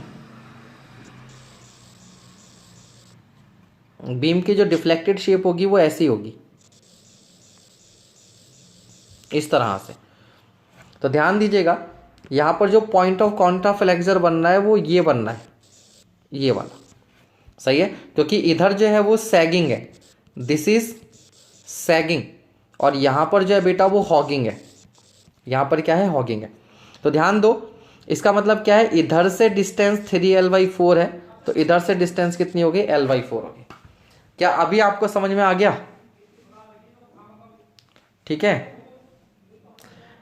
कृष्णपाल भैया जी ये सब आप लोग मत कहिए, मैं 50 बार समझा चुका हूं, आप लोग आपस में मत उलझा करो, किससे क्या कहना, टीचर क्लास में है ना तो आप मॉनिटर मत बना करो, ठीक है, आप लोग आपस में मॉनिटर मत बनो, टीचर क्लास में है, मैं सबको अपने तरीके से जवाब दे दूंगा जिसको देना है, ठीक है। तो आप बिल्कुल भी चिंता ना करें, क्योंकि उससे क्या होता है आपके कहने की वजह से आप मामला सुलझने के बजाय और आप लोग आपस में उल्टा उलझा लेते हो। बाकी आप सब बस इतना कोशिश करो, ठीक है, इतनी कोशिश करो कि बस क्लियर है या नहीं क्लियर है। बाकी जिन्हें मेरी तारीफ करनी है, जिन्हें तारीफ करनी है मेरी या किसी भी टीचर की, तो तारीफ करने का तरीका है कि आप ऑफलाइन कमेंट में जाके करो, ठीक है। यहाँ पर तो सिर्फ मैं ही पढ़ पाता ना, वहाँ दुनिया पढ़े, सही है। और अपने दोस्तों के साथ, वास्तव में मैं मजाक नहीं कर रहा हूँ, सीरियसली मैंने देखे हैं कुछ बच्चों के ऑफलाइन कमेंट्स, यार मतलब पढ़ता हूँ ना रियल में थोड़ा सा मतलब इमोशनल वाले, वास्तव में मैंने देखा है, और चैनल पे भी बच्चे करते हैं कमेंट्स, एक होता है मस्का लगाना और एक होता है बच्चे वास्तव में मन से बहुत अच्छा लिखते हैं, तो थोड़ा सा अच्छा फील होता है, नो डाउट, उसमें बहुत अच्छी अच्छी बातें बच्चे लिखते हैं। तो बस आपने क्या करना है, इन अच्छी बातों के साथ साथ ना अपने दोस्तों को रिकमेंड करना है। आप जितना अच्छे से अच्छा लिख सकते हो मेरे बारे में, जितनी आप तारीफ कर सकते हो उतनी अच्छे से अच्छी तारीफ करके अपना फेसबुक पे शेयर करो, व्हाट्सएप ग्रुप में डालो, ठीक है, तो मुझे उसका जो है वो थोड़ा फ़ायदा होगा, ठीक है, चैनल थोड़ा आगे बढ़ेगा, वीडियो जो है वो और लोगों तक जाएगी, ठीक है। चलिए यहाँ पे केवल बताइए कि सर क्लियर हो गया या क्लियर नहीं हुआ या कोई डाउट है वो, ठीक है। चलो कोई तारीफ़ करने की ज़रूरत नहीं है, बिकॉज आप लोग लाइव आ रहे हो, यही मेरी असली तारीफ़ है, ठीक है, कि आप लोग बात मानते हैं, लाइव आके पढ़ रहे हो, ठीक है। चलो तो भाई ये सब क्लियर हो गया आपको, मैं फिर भी दोबारा बता रहा हूँ, मैं आपको बार बार समझा रहा हूँ, मैं आपको बार बार समझा रहा हूँ बच्चे कि अगर आपको स्ट्रक्चर सीखना है तो सोम से SFD, BMD and slope and deflection, ये जो है वो क्लियर होना चाहिए, क्लियर होना चाहिए। तो बेटा SFD, BMD में मैंने आपको किसी भी सेक्शन पर बेंडिंग मोमेंट लिखना सिखाया, तो हमने क्या किया, ये जो प्रॉब्ड एंड था वहाँ से एक्स डिस्टेंस पर बेंडिंग मोमेंट लिखा। तो आपको मालूम है जब सैगिंग होती है तो सैगिंग में राइट हैंड से जो मोमेंट होता है एंटी क्लॉकवाइज पॉजिटिव होता है, इसलिए इस रिएक्शन की वजह से जो एंटी क्लॉकवाइज मोमेंट होगा इसको मैंने पॉजिटिव रखा है, इसको मैंने क्या रखा है, पॉजिटिव रखा है, और जो लोड की वजह से क्लॉकवाइज मोमेंट होगा WX²/2 का, उसको मैंने माइनस रखा है, ठीक है। तो मुझे किसी भी डिस्टेंस पर क्या आ गया, MX आ गया, ठीक है, MX आ गया। Now for point of contraflexure MX की वैल्यू को क्या कर देंगे, 0 कर देंगे। और एक और रिक्वेस्ट है मेरी, फॉर एग्जांपल अगेन ये प्रशांत सोनी, ठीक है बेटा, नाम लेके तुम्हारा बोल रहा हूँ लेकिन मैं सबके लिए बोल रहा हूँ, ठीक है, मैं अब से नहीं पढ़ा रहा हूँ बेटा, 2010 से तो मैं प्रोफेशनली पढ़ा रहा हूँ, 10 साल तो ये हो गए, और कहने को मैं उसके भी बहुत पहले से पढ़ा रहा हूँ। तो आपको कतई भी ज़रूरत नहीं है मुझे गाइड करने की कि मैं कब क्लास में बोलूँगा, कैसे पढ़ाऊँगा, कब मुझे अगले कॉन्सेप्ट में मूव करना है, ठीक है। और ये भी नहीं कि अगर मैं किसी कॉन्सेप्ट को रिमूव, देखो फिर वही engineer Muralidhar Gaur move on, ठीक है, ये सब बेटा आपको नहीं बोलना है। आप पेशेंस रखिए, मुझे मालूम है कि कौन सी चीज़ को रिपीट करना है और कौन से को नहीं करना है, ठीक है। मैं ये किसी एक बच्चे की वजह से रिपीट नहीं कर रहा हूँ, ये कॉन्सेप्ट मुझे दोबारा से रिपीट करने करना है क्योंकि इंपॉर्टेंट है। अभी हो सकता है तुमको एक सिंपल सा क्वेश्चन है तो आपको आ रहा होगा बस आगे बढ़ो, लेकिन मेरे लिए ज़रूरी है बेटा, बेसिक कॉन्सेप्ट्स अच्छे नहीं होने की वजह से ही आगे का समझ में नहीं आता है। ओके, पॉइंट ऑफ इन्फ्लेक्शन और पॉइंट ऑफ कॉन्ट्राफ्लेक्शन एक ही बात है, तो बस थोड़ा सा इन बातों का ध्यान रखो और कोई दिक्कत नहीं है, ठीक है। कोई बात नहीं यार, 1-2 मिनट एक्स्ट्रा खर्च हो भी जाएंगे तो, है ना। चलिए, तो पॉइंट ऑफ कॉन्ट्राफ्लेक्शन के लिए आप लोग क्या करोगे, mx को मोमेंट को 0 कर दोगे। मोमेंट को बेटा जब आपने 0 किया तो यहाँ से x कॉमन लिया, एक पॉइंट आ गया x इक्वल टू 0। अब याद रखिएगा x इक्वल टू 0 पर भी x इक्वल टू 0 पर भी मोमेंट 0 है, लेकिन हम इसको पॉइंट ऑफ कॉन्ट्राफ्लेक्शन नहीं मानेंगे, बिकॉज पॉइंट ऑफ कॉन्ट्राफ्लेक्शन का असली पर्पज होता है कि उसके एक साइड में हॉगिंग होती है और दूसरे साइड में सैगिंग होती है। एक साइड में निगेटिव बेंडिंग मोमेंट होता है और दूसरे साइड में पॉजिटिव बेंडिंग मोमेंट है। x इक्वल टू 0 पर ये कंडीशन फॉलो नहीं हो रही है, इसलिए x इक्वल टू 0 को, इसीलिए x इक्वल टू 0 को हम लोग पॉइंट ऑफ कॉन्ट्राफ्लेक्शन जो है वो नहीं मानेंगे, ठीक है। x इक्वल टू 3l/4 को ही आप पॉइंट ऑफ कॉन्ट्राफ्लेक्शन मानेंगे।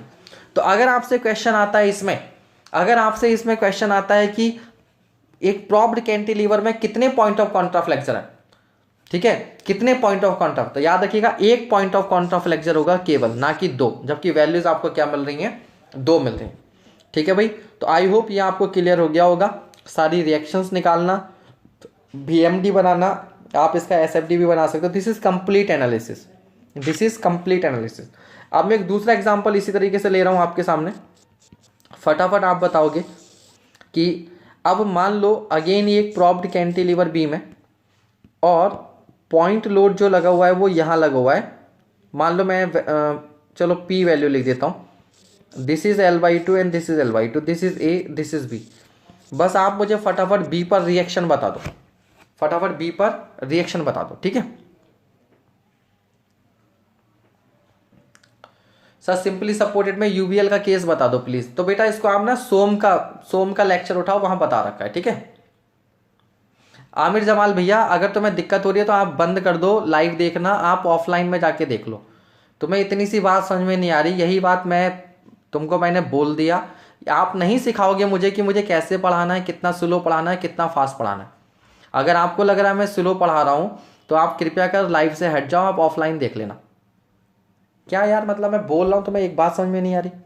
मुझे पता है कि कौन से कॉन्सेप्ट को कितना टाइम देना है, कितना सिखाना है, ठीक है।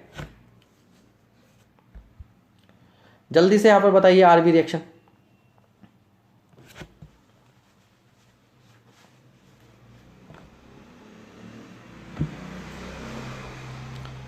ज़्यादा सीख गया है, बहुत आ गया इन लोगों को, लगता है पूरा स्ट्रक्चर आता है।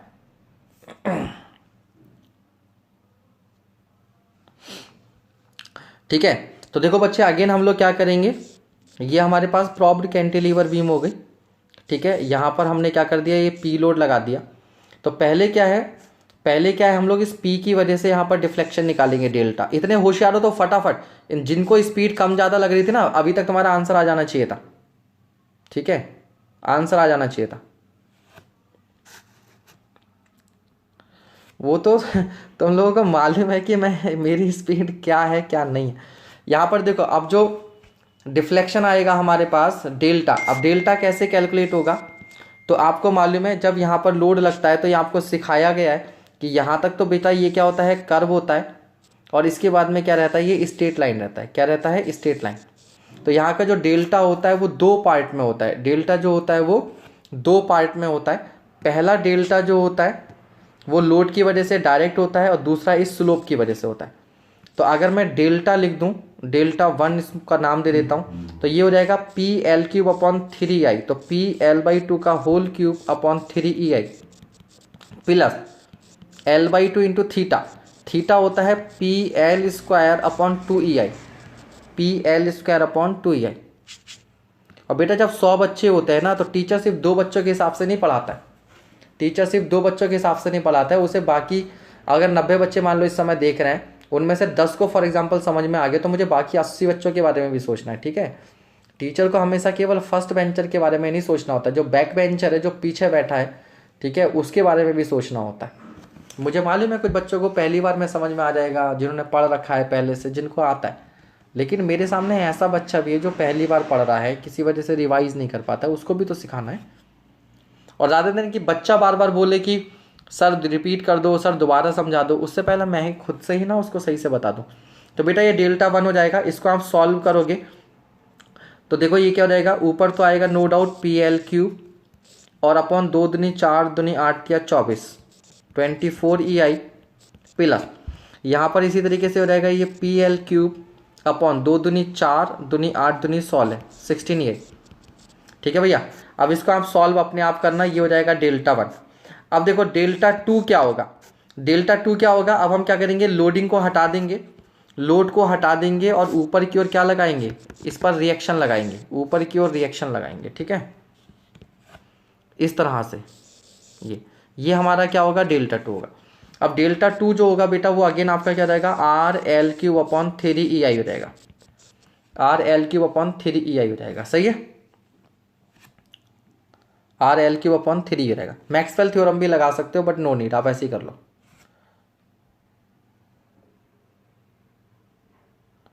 मच्छर तो बेटा यहाँ भी बहुत काट रहे हैं। अब हम लोग क्या कर देंगे बच्चे, यहाँ पर Δ1 = Δ2 कर देंगे। अब ये काम आप खुद से करोगे, ठीक है। अब एक बार आपको कॉन्सेप्ट आ जाएगा तो फिर आगे दिक्कत नहीं है। Δ1 = Δ2 करके आप क्या कर लो कि R निकाल लोगे। अब बेटा एक बार जब तुम्हारे पास अब ये R आ जाएगा, अब जब एक बार तुम्हारे पास ये R आ जाएगा तो अब आप क्या कर सकते हो, अगेन यहाँ पर जो अब इसको मैं RB बोल दूँ, इसको RA बोल दूँ, तो अगेन RA + RB = P कर देना, RA आ जाएगा। एक बार RA आ जाएगा तो फिर आपके पास यहाँ पर मोमेंट आ जाएगा, यहाँ पर आपके पास मोमेंट आ जाएगा, देन आपका BMD बन जाएगा, SFD बन जाएगा, सब कुछ हो जाएगा, ठीक है। क्या हो जाएगा, सब कुछ हो जाएगा। क्लियर है बच्चे। तो बाकी सारी की सारी एनालिसिस जो है, बाकी सारी की सारी एनालिसिस जो है वो बिल्कुल सेम रहेगी जैसा हमने किया, ठीक है। चलिए अब इस पर अगले क्वेश्चन की ओर मूव करते हैं, अगले क्वेश्चन की ओर मूव करते हैं। अब क्या हमारे पास एक सिंपली सपोर्टेड बीम है, हमारे पास एक सिंपली सपोर्टेड बीम है ना, एक कॉन्टिन्यूस बीम लेके चलते हैं। क्या लेके चलते हैं, कॉन्टिन्यूस बीम लेके चलते हैं, ठीक है। और इस पर हमने क्या कर दिया, UDL लगा दिया। आपके आसानी के लिए ये भी लेंथ L है और ये भी लेंथ L है और यहाँ पर W का UDL लगा हुआ है, ठीक है। This point is A, this point is B and this point is C, ठीक है। या ऐसा कर लेता हूँ, चलो छोड़ो, इसको एक क्वांटिटी मान लेता हूँ, इसको A मान लिया, इसको B मान लिया, इसको C मान लिया। अब बेटा इसका जब DS निकाल लूँगा तो इसका भी DS क्या आएगा, आपके पास 1 आएगा।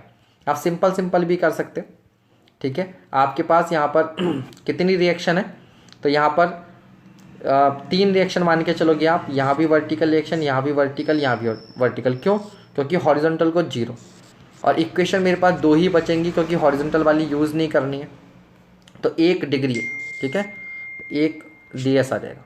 तो ये भी क्या है, आपका स्टैटिकली इंडिटरमिनेट है।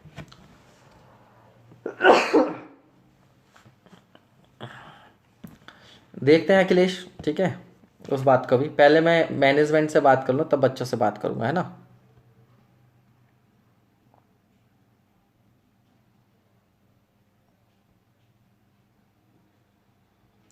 पता है मैं जनरली जल्दी गुस्सा नहीं करता हूँ, ठीक है, गुस्सा नहीं आता है मुझे बच्चों के ऊपर, ठीक है, बहुत पेशेंस है मेरे अंदर।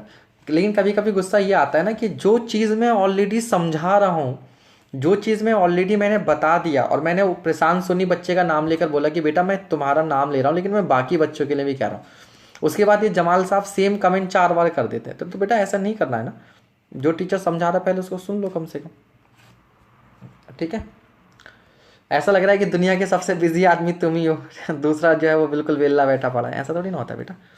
चलो तो DS बच्चे यहाँ पर क्या आ गया, 1 आ गया। तो हम लोग क्या करेंगे, यहाँ पर हम लोग क्या करेंगे, इसको रिडंडेंट क्या कर लेंगे। देखो हम रिडंडेंट किसी को भी मान सकते हैं, लेकिन हम बीच वाली सपोर्ट को मानेंगे तो अच्छा रहेगा। क्यों अच्छा रहेगा, क्योंकि उसके बाद भी एक स्टेबल स्ट्रक्चर है, हमारा एक स्टैंडर्ड स्ट्रक्चर है जो कि एक सिंपली सपोर्टेड बीम होता है। तो भैया जैसे ही क्या होगा, मैं बीच वाली सपोर्ट को हटाऊंगा, ठीक है, बीच वाली सपोर्ट को जब मैं हटाऊंगा तो क्या होगा, ये इस तरीके से डिफ्लेक्ट कर जाएगी।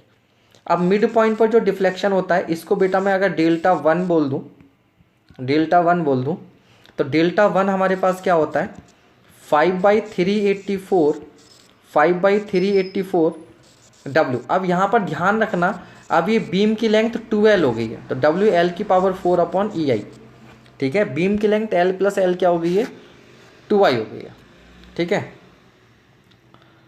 हाँ मैं भी यही बोलने वाला था, रानी मेडिटेशन कर चलो, तो ये रहेगा ऊपर 2 दूनी 4 दूनी 8 दूनी 16, तो 5 × 16/384 इंटू WL की पावर 4/EI, ये हो जाएगा, ठीक है, डेल्टा वन। सॉल्व मत करो इसको, ऐसे ही रहने दो, सॉल्व मत करो इसको, ऐसे रहने दो।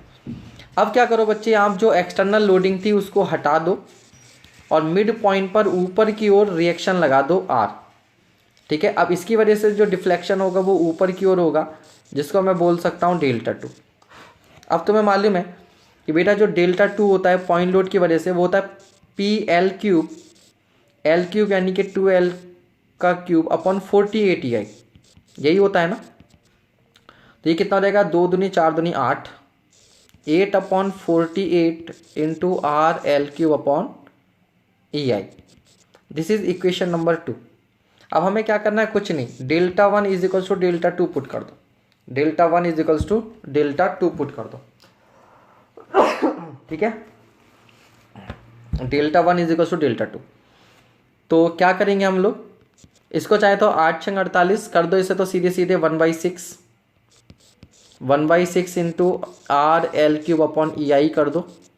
और यहाँ भी चाहे तो देख ही लो, अगर मैं इसको 16×5 = 80 और नीचे 8 से काटे तो हम लोग कितना हो जाएगा, ये 8 से काटेंगे तो, या ऐसा कर सकते हो 16 दूनी 32 और 16 चौका 64, तो नीचे 30 नहीं, 16 दूनी 32, 24 आएगा क्या,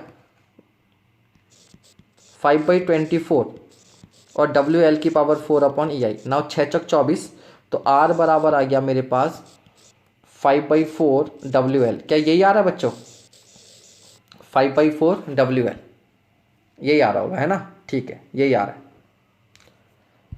ठीक है। अब ध्यान दो, इसका मतलब क्या हो गया, इसका मतलब क्या हो गया, यहाँ पर जो बीच वाली रिएक्शन आ गई, ये मेरे पास आ गई 5/4 WL, और ये लगा है UDL, ये लेंथ भी L है और ये भी L है। अब देखो ध्यान से, जब मुझे ये वाली रिएक्शन निकालनी है RA और ये रिएक्शन निकालनी है RC, तो यहाँ पर क्योंकि सिमेट्रिकल बीम है तो मैं लिख सकता हूँ RA is equals to RC बराबर R मान सकता हूँ, क्या मान सकता हूँ, R। तो ध्यान देना बच्चे, अब मैं लिख सकता हूँ R plus R plus 5/4 WL बराबर W इंटू 2L, बराबर क्या लिख सकता हूँ, W into 2L, because total length 2L है ना, ठीक है भाई। तो यहाँ से बच्चे R बराबर क्या हो जाएगा, R बराबर होगा 2WL माइनस का 5/4 WL, या इसको 2R ही लिखो, अभी 2R ही लिखो। तो यहाँ से R बराबर क्या हो जाएगा, तो 4 दूनी 8, 8 में से 5 गया 3, ठीक है। तो यहाँ से आ जाएगा 3WL/8 बराबर RA बराबर RC, ये भी आ गया। अब यहाँ पर 3WL/8, यार ये तो जाना पहचाना लग रहा है कुछ, ये तो जाना पहचाना लग रहा है, ये तो प्रॉप्ड कैंटिलीवर था। तो जैसे मैं इस 3WL/8 को देखता हूँ, मुझे यहाँ पर एक शॉर्टकट नज़र आता है। वो शॉर्टकट क्या नज़र आता है, ध्यान देना, वो शॉर्टकट बच्चा ये होता है कि जब एक कॉन्टिन्यूस बीम होती है, जब एक कॉन्टिन्यूस बीम होती है और इसके दोनों साइड में लोड सिमेट्रिकल होता है इस तरह से, तो हम लोग क्या करते हैं, मैंने कल परसों भी एक क्लास में बताया था, जो इंटरनल रोलर होता है इसको फिक्स्ड सपोर्ट मान लेते हैं, इसको क्या मान लेते हैं, फिक्स्ड सपोर्ट। तो बेटा जब इसको फिक्स सपोर्ट मान लेंगे हम, ठीक है, तो यहाँ पर रिएक्शन अभी हमने पढ़ी थी 3/8 WL था, यहाँ पर रिएक्शन आई 3/8 WL। अब तुम्हें याद होगा यहाँ पर जो रिएक्शन आई थी वो 5/8 WL थी, तो 5/8 WL इधर से और प्लस 5/8 WL उधर से, तो इन दोनों को जोड़ दिया तो ये क्या बन गया 5/4 WL बन गया। क्या बन गया 5/4 WL। तो इस तरीके से सेम प्रॉब्लम हम बिल्कुल शॉर्टकट से कर सकते हैं, एकदम शॉर्टकट से सेम प्रॉब्लम को हम कर सकते हैं। क्या कर सकते हैं, इंटरनल रोलर को हम लोगों ने क्या मान लिया, इंटरनल रोलर को हमने मान लिया फिक्स्ड सपोर्ट। ठीक है, तो आई होप ये आपको समझ में आ गया होगा। अब बिल्कुल इससे मिलते जुलते कुछ क्वेश्चन फटाफट हम लोग कर लेते हैं। सबसे पहला क्वेश्चन है, गेट 2002 में आया हुआ क्वेश्चन है, जल्दी से इसका आंसर आप लोग बता देंगे क्या होगा।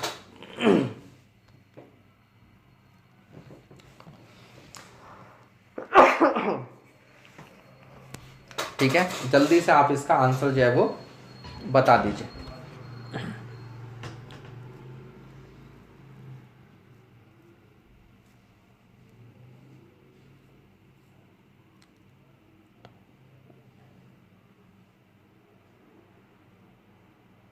ठीक है, आंसर बताइए जल्दी से।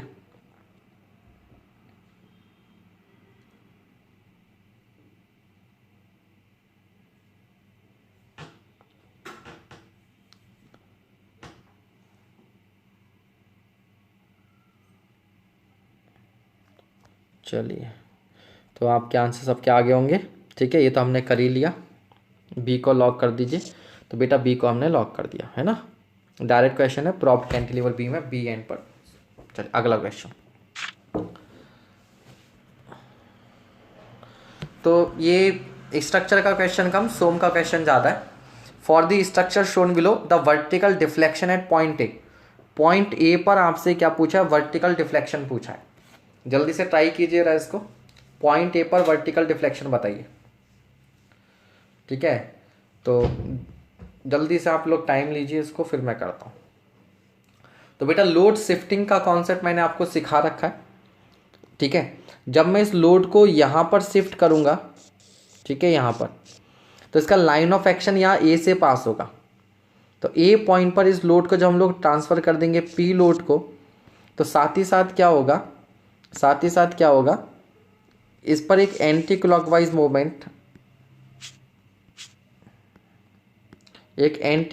मोमेंट और आएगा। कितना, P इंटू 2L का।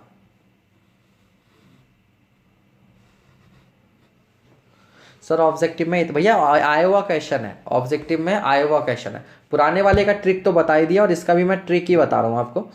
ठीक है, तो हम लोग क्या कर देंगे, कुछ नहीं करेंगे, लोड को क्या कर देंगे, पॉइंट ए पर ट्रांसफ़र कर देंगे। तो पॉइंट ए पर ट्रांसफ़र करेंगे तो लोड P लग जाएगा यहाँ पर, और यहाँ पर एक एंटी क्लॉकवाइज मोमेंट लगेगा P इंटू 2L का। क्यों, क्योंकि यहाँ से डिस्टेंस L है, तो ये डिस्टेंस 2L बचेगी। ठीक है, एंटी क्लॉकवाइज। अब ये कुछ भी नहीं है, अब आपकी एक कैंटिलीवर बीम हो गई। अब ये आपके पास एक कैंटिलीवर बीम हो गई, इसकी लेंथ एक बार मैं दोबारा देख लेता हूँ, लेंथ 3L है। तो अब आपके पास एक ये कैंटिलीवर बीम बन गई, जिस कैंटिलीवर बीम के ए पॉइंट पर, ये ए पॉइंट है जिस पर नीचे की ओर लोड लग रहा है P, और एक एंटी क्लॉकवाइज मोमेंट लग रहा है P इंटू 2L का, और ये लेंथ है हमारे पास 3L। ठीक है, 3L। तो बेटा अब जो डिफ्लेक्शन होगा डेल्टा, वो मुझे मालूम है P लोड की वजह से डाउनवर्ड होगा, वो होगा PL3/3EI। लेकिन सावधानी, ये गलती सबसे हो सकती है, लेंथ L ना होकर 3L है, तो 3L3 और माइनस इस मोमेंट की वजह से होगा अपवर्ड। तो मोमेंट की वजह से आपको फॉर्मूला याद होना चाहिए, mL²/2EI। तो m की वैल्यू कितनी है बच्चे, m की वैल्यू हमारे पास है, m की वैल्यू है 2PL। ठीक है, 2PL, और L की वैल्यू 3L, तो 3L का स्क्वायर और अपॉन में 2EI। अब बस आपने इसको क्या करना है, सॉल्व करना है। ठीक है, तो मैं सबसे पहले तो क्या काम करता हूँ, यहाँ पर PL³/EI को कॉमन ले लेता हूँ। तो PL³/EI जब कॉमन आएगा तो ऊपर ये 3 से 3 1 कटेगा, तो 3 3 9 हो जाएगा, माइनस यहाँ पर क्या हो रहा है, 2 से 2 कैंसिल हो जा रहा है, और 3 का स्क्वायर 9। अरे ये तो 0 आ रहा है, 0 ऑप्शन में है क्या, अरे है तो, 0 तो ऑप्शन में है। ठीक है, तो आंसर क्या हो गया, सी हो गया 0। ठीक है बच्चे, आंसर क्या हो गया 0। तो तुमने क्या तुक्के वाले कॉन्सेप्ट से लगा दिया था क्या, ठीक है, मैंने 0 देखा ही नहीं था, मैंने कहा 0 0 कैसे हो रहा है। ठीक है, तो आंसर क्या हो गया इसका, 0 हो गया। ठीक है बच्चे, आंसर क्या हो गया आपका 0 हो गया। नेक्स्ट क्वेश्चन, ये बहुत अच्छा क्वेश्चन है, गेट 2014 में आया है। The axial load in kilo Newton in the member P Q for the arrangement below is. देखो बेटा, जब ये लोड लगेगा, इस लोड की वजह से ये पॉइंट नीचे ऐसे जाना चाहेगा, ये पॉइंट ऐसे बीम नीचे जाना चाहिए। जब ये बीम नीचे आएगी तो ये पॉइंट भी नीचे जाएगा, जब ये पॉइंट जाएगा तो ये खींचेगा नीचे, जब ये खींचेगा तो इसके अंदर क्या होगा, टेंशन प्रोड्यूस होगी। हमसे यही टेंसाइल फोर्स पूछा है, हमसे यही टेंसाइल फोर्स ही पूछा है। नहीं, आज जिसने लगा के बताया बहुत अच्छी बात है ना, ये लगा के बताया बहुत अच्छी बात है। हाँ भाई, जल्दी बताओ बच्चों।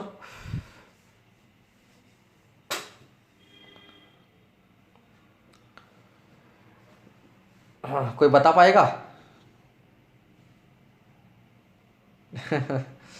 रामायण की बातें चल रही हैं। चलिए, कितना गजब क्वेश्चन है सर, रियल लाइफ में भी यूज़ किया जा सकता है। लोड रख रहा है फिर भी डिफ्लेक्शन 0 है। बिल्कुल। न्यू सब्जेक्ट कब से स्टार्ट होगा? जल्दी स्टार्ट हो जाएगा, बस ये ख़त्म हो जाए, 1-2 क्लासेस में और लगेंगी थोड़ा सा, ठीक है। मैंने कल भी एक बात बोली थी, इम्पेशेंस नहीं रहना है, और आपके पास अब सफिशिएंट टाइम है। एग्ज़ाम 100% थोड़ा आगे जाएगा, बहुत अच्छे से करवा देंगे, ठीक है। ऑप्शन दिखा दें? ऑप्शंस, अरे इसके ऑप्शंस तो हैं ही नहीं, ऑप्शंस नहीं है भैया, ठीक है, ऑप्शंस नहीं है मेरे पास भी। अब देखो इसको करेंगे क्या, एक्चुअल में होता क्या, देखो ये जो एक्चुअल में सवाल है, एक्चुअल क्वेश्चन ये होता, ध्यान रखिएगा, एक्चुअल क्वेश्चन कुछ ऐसा होता,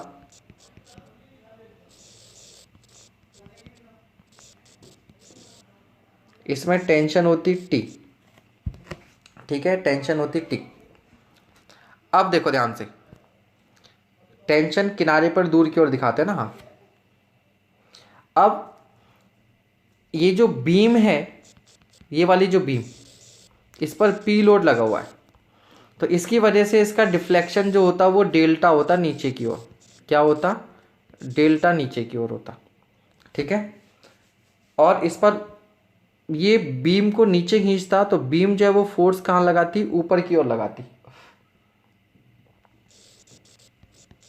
T इस तरीके से।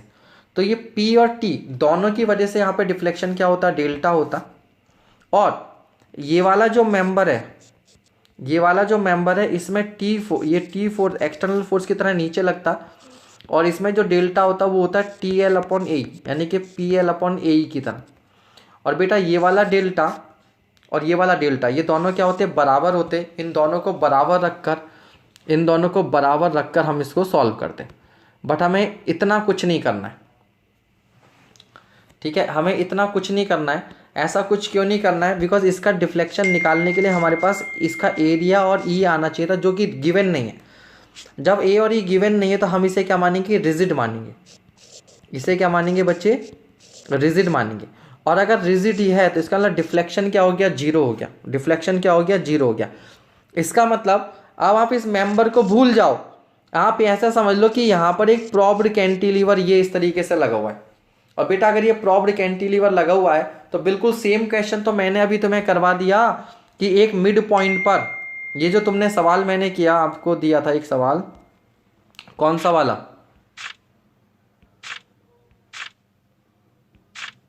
ये क्वेश्चन L/2 पर। तो बेटा इसका जो तुम्हारा जो आंसर आया होगा, आंसर मैंने सॉल्व नहीं किया है, जो भी तुम्हारा आंसर आएगा वो उस क्वेश्चन का डायरेक्ट है, उस क्वेश्चन का क्या है? डायरेक्ट है। आप समझ गए? आप एक काम बस आपको इतना मानना है कि यार ये अगर ये एक बीम है, सोचो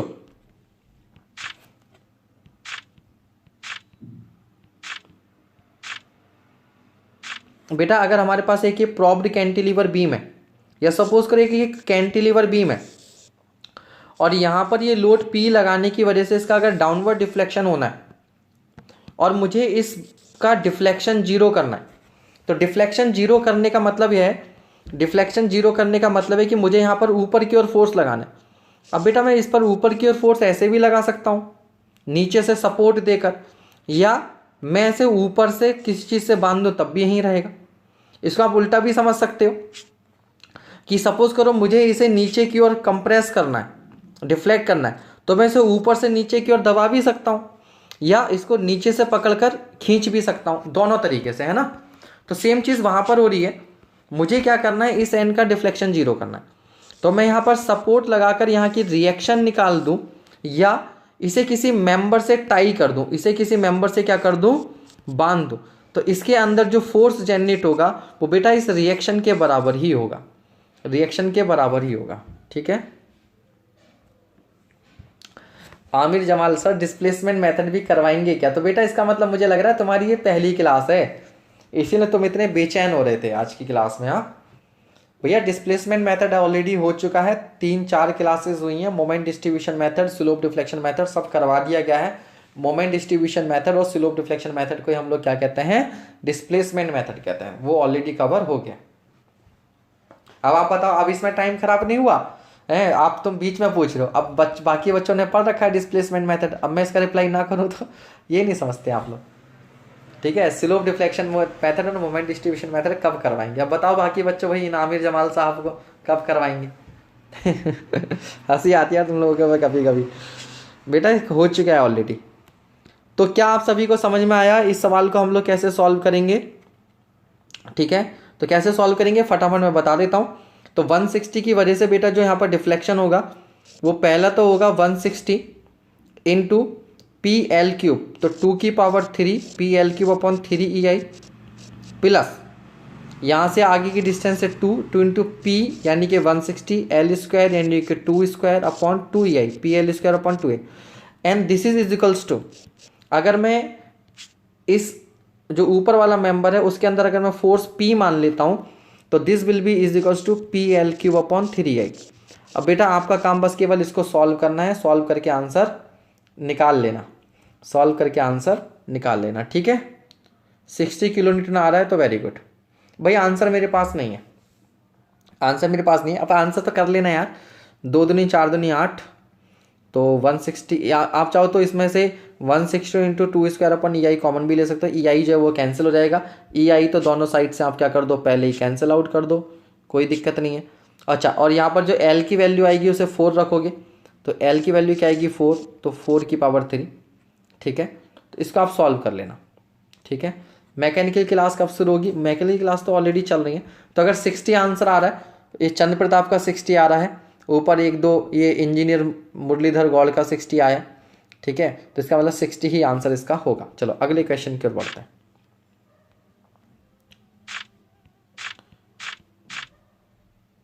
ठीक है, चलो भाई एक क्वेश्चन ये करो जल्दी से, एक क्वेश्चन जल्दी से ये करो आप। अब 50 आ गया आंसर, 50 आ रहा है तो 50 आ रहा होगा। मेरे पास सॉल्व नहीं है, सॉल्व कर लेना यार, कैलकुलेटर सॉल्व करके बताऊं क्या? करके बताऊं क्या, या कर लोगे कैलकुलेशन इतनी? अबे किसी का 40 आ रहा है, किसी का 50 आ रहा है, मतलब तुम लोग मानोगे नहीं, मुझसे ही कैलकुलेशन करवाओगे। चलो मैं ही करता हूँ। अब मैं सोचा हूँ कि कैलकुलेशन में टाइम ख़राब ना हो तो अच्छी बात है, बट आप लोग हैं कि मानेंगे नहीं। कैलकुलेटर, मोबाइल भी खोलना पड़ेगा दूसरा, ये रहा।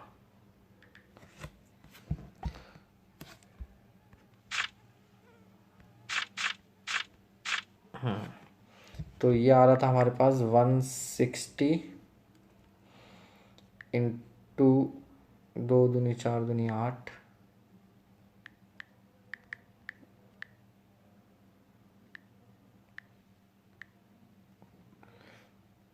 Divided by 3 minus. चलो करो यार, मेरे पास साइंटिफिक कैलकुलेटर नहीं है, मोबाइल से टाइम लगेगा, टाइम खराब होगा तुम्हारा। हाँ, इस सवाल का आंसर बताना है तुम लोगों ने। तो कितनों का आंसर 0 आ रहा है? थोड़ा जूम कर दें, लो भैया जूम कर दिया। यहाँ पर ए पर रिएक्शन बतानी है, ए पर, कहाँ पर? ए पर, द रिएक्शन रोलर है।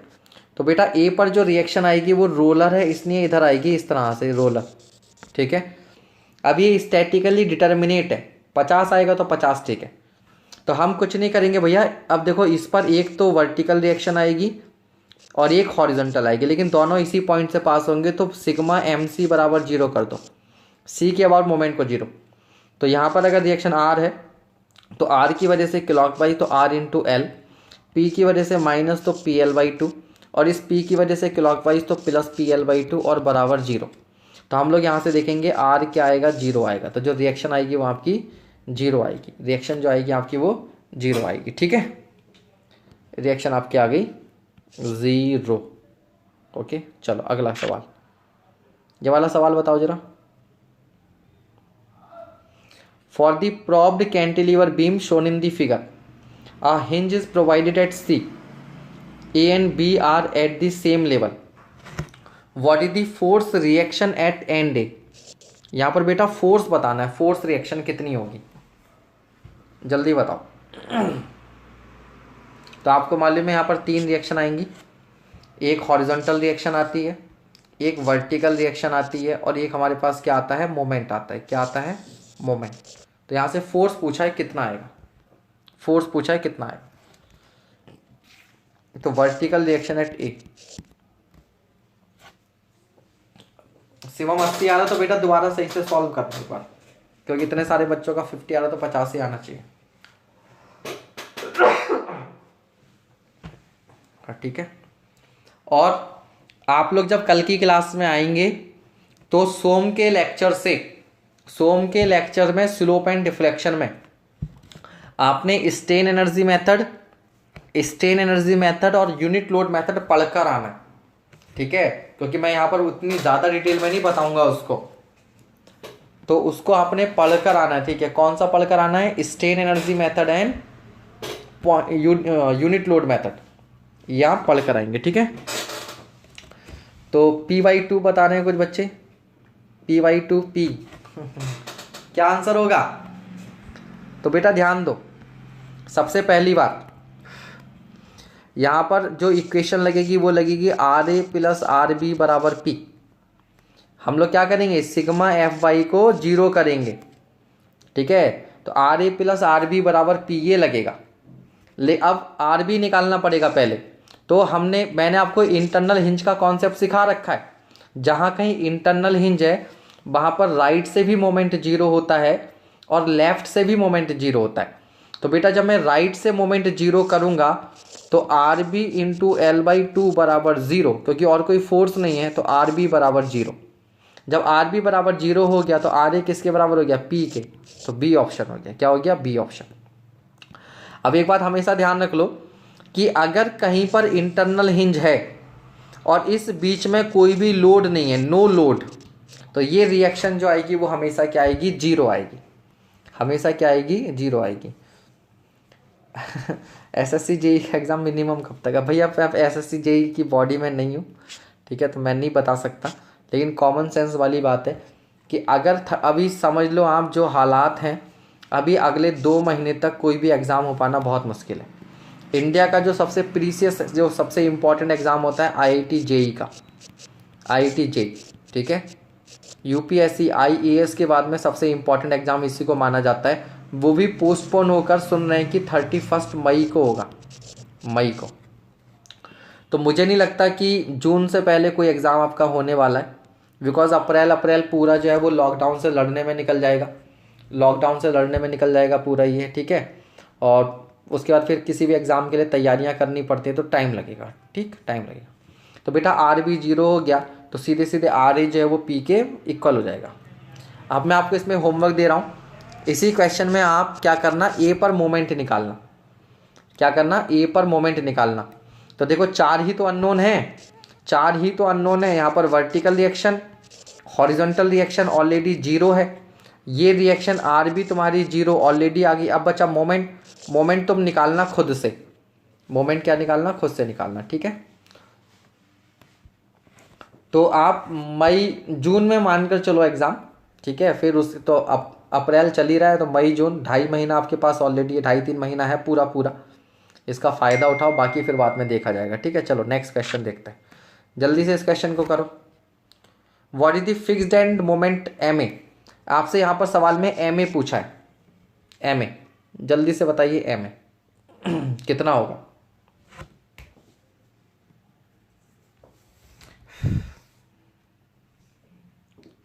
एम ए बताओ। मोमेंट बेटा पिछले सवाल का PL/4, क्या सीधे सीधे फोर्स इंटू डिस्टेंस कर दिया क्या?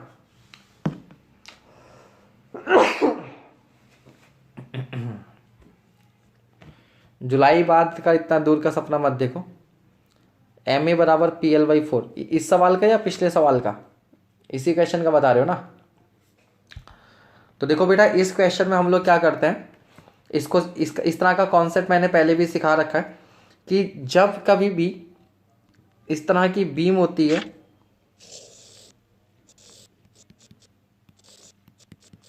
और बीच में इंटरनल हिंज होती है, तो इसका डिफ्लेक्शन जो होता है वो इस तरह का होता है, ये और ये।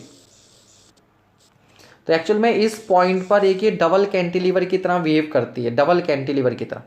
तो हम लोग मान लेते हैं कि ये जो पी लोड है, ये जो पी लोड है, इसको दोनों कैंटिलीवर को हम लोग बराबर बराबर दे देते हैं। P/2 लगा देते हैं इस पर और P/2 लगा देते हैं इस पर, क्योंकि सिमेट्रिकल है। सही है, अब सिमेट्रिकल। अब आपको मालूम है अगर ये लेंथ कितनी बची L/2, तो यहाँ जो मोमेंट आएगा वो कितना होगा P/2 इंटू L/2 बराबर PL/4। क्योंकि हिंज पर मोमेंट जीरो है ना बेटा, तो वहाँ से यहाँ मोमेंट का कोई कॉन्ट्रीब्यूशन नहीं होगा, मोमेंट का कोई कॉन्ट्रीब्यूशन नहीं होगा, यहाँ से मोमेंट का कोई भी कॉन्ट्रीब्यूशन यहाँ होने वाला नहीं है। तो सीधे सीधे P/2 into L/2 is PL/4, PL/4। ठीक है, ये होगा। अगला कोई और क्वेश्चन तुम्हारे काम का हो तो मैं देख लेता हूँ इसमें। अब तुम्हारे काम का इसमें आज के लिए कोई क्वेश्चन नहीं है, ठीक है। तो जो अभी पढ़ाया था उस पर बेस्ड यही क्वेश्चंस थे, ठीक है। अब कल की क्लास में हम लोग क्या पढ़ेंगे, या कल की क्लास के बजाय मैं क्या करता हूँ, आपको थोड़ा सा स्ट्रेन एनर्जी मेथड का आइडिया दे देता हूँ। सर पी अपवर्ड में क्यों लगेगा भैया, डाउनवर्ड में लगेगा ना, लोड तो वहीं लग रहा है। अच्छा, पिछले क्वेश्चन में 3PL/4, ओके चलो। पिछले क्वेश्चन में moment about C from left side, ठीक है। चलो ये भी इंपॉर्टेंट कॉन्सेप्ट है, देख लो, ठीक है। बाकी सब भी समझ लें भाई इसको। देखो बेटा जब यहाँ पर लेफ्ट साइड से लिखेंगे तो याद रखना यहाँ पर ए पर भी मोमेंट आएगा। तो अब हम यहाँ पर लिखते हैं एम ए। अब मैंने देखो क्लॉकवाइज हो, ये कोई जरूरी नहीं, एम ए माइनस का PL/4 is equal to 0, M A minus का PL/4 0, ठीक है। इस तरह से यहाँ पर होगा। नहीं एक मिनट, यहाँ पर रिएक्शन भी तो आएगी, रिएक्शन कितनी आई थी, P आई थी। तो हम लोग लिखेंगे हम लोग इसको लिखेंगे एम ए क्लॉकवाइज ले लिया मैंने, प्लस रिएक्शन की वजह से जो मोमेंट आएगा वो आएगा P into L/4 plus L/4 L/2, और इसकी वजह से जो आएगा वो आएगा माइनस का P into L/4 is equal to 0। अब ऐसा करके लिख दोगे तो यहाँ से आपके पास अब एम ए की वैल्यू आ ही गई, बचा क्या इसमें फिर माइनस का। अब देखो PL/4 माइनस PL/2, तो माइनस का PL/4 आएगा, कितना आएगा माइनस का फिर, यानी कि इसकी डायरेक्शन ऐसे ना दिखाकर क्या दिखानी चाहिए थी, ऐसे दिखानी चाहिए थी PL/4। तो तुमने मुझसे ही सॉल्व करवा लिया क्वेश्चन।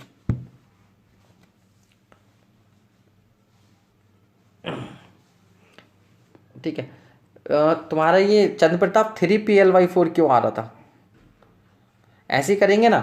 देखो लेफ्ट हैंड साइड से जब सी पर मोमेंट जीरो करेंगे तो मैंने मान लिया एम ए को, क्योंकि मैंने हमेशा बताया कि अननोन को हमेशा पॉजिटिव लेते हैं, अननोन को हमेशा पॉजिटिव, तो एम ए पॉजिटिव ले लिया, प्लस इस रिएक्शन की वजह से क्या होगा L/4 इंटू L/4 L/2, तो प्लस का P इंटू L/2, इस P की वजह से एंटी क्लॉकवाइज होगा तो माइनस का PL/4, और बराबर कर दिया 0। तो मेरे ख्याल से जब PL/4 राइट में जाएगा और इसमें से मैं इस PL/2 को माइनस करूंगा इधर जाके नेगेटिव, तो PL/4 ही बचेगा। तो इसका जो आंसर होगा उसमें भी क्या आएगा, PL/4 आएगा, ठीक है। मैं आपको सीरियसली बता रहा हूँ, ये कॉन्सेप्ट ना इंटरनल हिंज वगैरह का ये बड़ा प्रॉब्लमेटिक होता है, बच्चों को इतनी आसानी से समझ में आता नहीं है। अगर तुम लोग कर पा रहे हो इसका मतलब बहुत बढ़िया है, ठीक है, ओके। तो मेरे ख्याल से चलो आज इतना ही रहने देते हैं, ठीक है। कल क्लास 7 PM 7 बजे होगी, तो आप 8 बजे का इंतजार नहीं करेंगे, ठीक है। 7 बजे होगी और आपने क्या पढ़कर आना है, तो मेरा जो स्लोप एंड डिफ्लेक्शन वाला चैप्टर है वहाँ से आपने strain energy method and unit load method, ये दो मेथड जो है वो पढ़ कर आने, बिकॉज कल मैं ये दोनों मेथड क्लास में करवाऊंगा, ठीक है। चलिए, इसके अलावा हाँ, एक स्टूडेंट का डाउट ये था कि सर ये एक सिंपली सपोर्टेड बीम है, यहाँ पर मोमेंट m लगाते हैं, तो इस एंड पर यहाँ पर जो थीटा आता है वो तो थीटा होता है ml/3 तो यहाँ पर जो है वो मोमेंट जो है वो जो एंगल आता है थीटा, यहाँ पर थीटा ml/6 कैसे आता है। तो इसको आप दो तरीके से कर सकते हो, एक तो एरिया मोमेंट थ्योरम लगा लो। तो बेटा आपको मालूम है यहाँ पर ये फ्री है, तो यहाँ मोमेंट 0 होगा, वहाँ मोमेंट m होगा, तो इसका जो डायग्राम बनेगा, मोमेंट डायग्राम, वो ट्रायंगुलर बनेगा इस तरीके से, ये होगा m, ये होगा l, ठीक है। अब ध्यान दो, लेफ्ट हैंड पर एंगल क्लॉकवाइज है तो मैं इसको लिखूंगा थीटा a, और राइट हैंड पर एंगल जो है वो क्या है हमारा एंटी क्लॉकवाइज, तो उसको मैं निगेटिव लिखूंगा, तो माइनस का थीटा b, ठीक है। और इज इक्वल टू क्या हो जाएगा a/ei। अब ध्यान दीजिएगा, मैं इसको लिखूंगा थीटा a माइनस का थीटा, माइनस थीटा क्यों, या माइनस थीटा छोड़ो, यहाँ पर जो मोमेंट होता है वो हमें मालूम है क्या होता है, जो थीटा होता है वो होता है ml/3ei, है ना, क्योंकि थीटा की वैल्यू तो ml, माइनस क्यों, क्योंकि एंटी क्लॉकवाइज है इसलिए माइनस, और इज इक्वल टू एरिया। तो बेटा इसका जो एरिया होगा वो क्या होगा, half into base into height ml, और इसको क्या करना है ei से डिवाइड करना है, ठीक है, ei से डिवाइड। तो थीटा a बराबर क्या हो जाएगा ml/2ei माइनस का ml/3ei। तो यहाँ से ये क्या हो जाएगा, आप सॉल्व कर लेना ml/6ei, तो ये थीटा हो गया, ठीक है भाई। एक तरीका तो ये है, ठीक है, एक तरीका तो ये है, क्लियर। दूसरा तरीका इसका शॉर्टकट क्या है, दूसरा तरीका बेटा शॉर्टकट ये है कि सपोज करो यहाँ पर मोमेंट m लगा हुआ है, तो यहाँ पर कुछ थीटा स्लोप आ रहा है, तो अगर मुझे इस थीटा स्लोप को 0 करना हो तो क्या करना पड़ेगा सर, अगर इसको 0 करना हो तो आप क्या कर देना, इसको फिक्स्ड कर देना। जैसे ही मैं इसको फिक्स्ड करूंगा, तो अगर यहाँ पर मोमेंट m था तो यहाँ मोमेंट कितना ट्रांसफर होगा m/2। अब अगर यहाँ पर m/2 मोमेंट ट्रांसफर होगा, ठीक है, तो इसको दोबारा से हिंज करने के लिए क्या करना पड़ेगा, m/2 के बराबर ही मोमेंट लगाना पड़ेगा ताकि हिंज में कन्वर्ट हो जाए, ठीक है।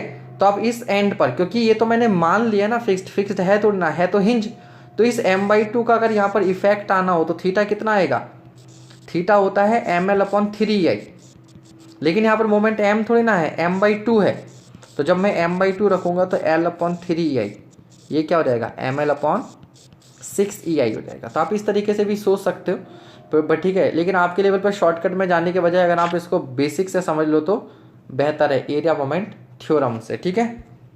चलिए, तो आई होप जिसका भी ये डाउट था उसका आंसर मिल गया होगा। बाकी कल मिलते हैं हम लोग, ठीक है। कल क्लास 7 बजे रखते हैं ताकि आपको दिए दीपक जलाने में कोई प्रॉब्लम ना हो, एंजॉय करो बढ़िया से, ठीक है।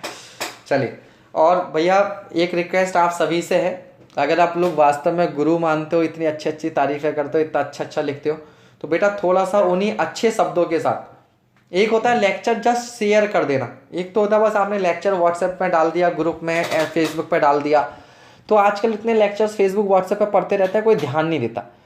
लेकिन अगर आप लेक्चर शेयर करने के साथ में 4 अच्छे शब्द वहाँ पर लिख दो कि मैं यहाँ से पढ़ रहा हूँ, काफ़ी अच्छे लेक्चर चल रहे हैं, अच्छे से थ्योरी भी कवर हो रही है, न्यूमेरिकल भी करवाए जा रहे हैं, तो शायद आपके जो फ्रेंड्स हैं उस पर एक्स्ट्रा गौर करेंगे, तो थोड़ा सा जो है ये लेक्चर्स आगे तक बढ़ेंगे। क्योंकि देखने वाले देख रहे हैं, ठीक है, देखने वाले देख रहे हैं, काफ़ी स्टूडेंट्स हैं, बट सब तक हमारे लेक्चर पहुंच नहीं पा रहे।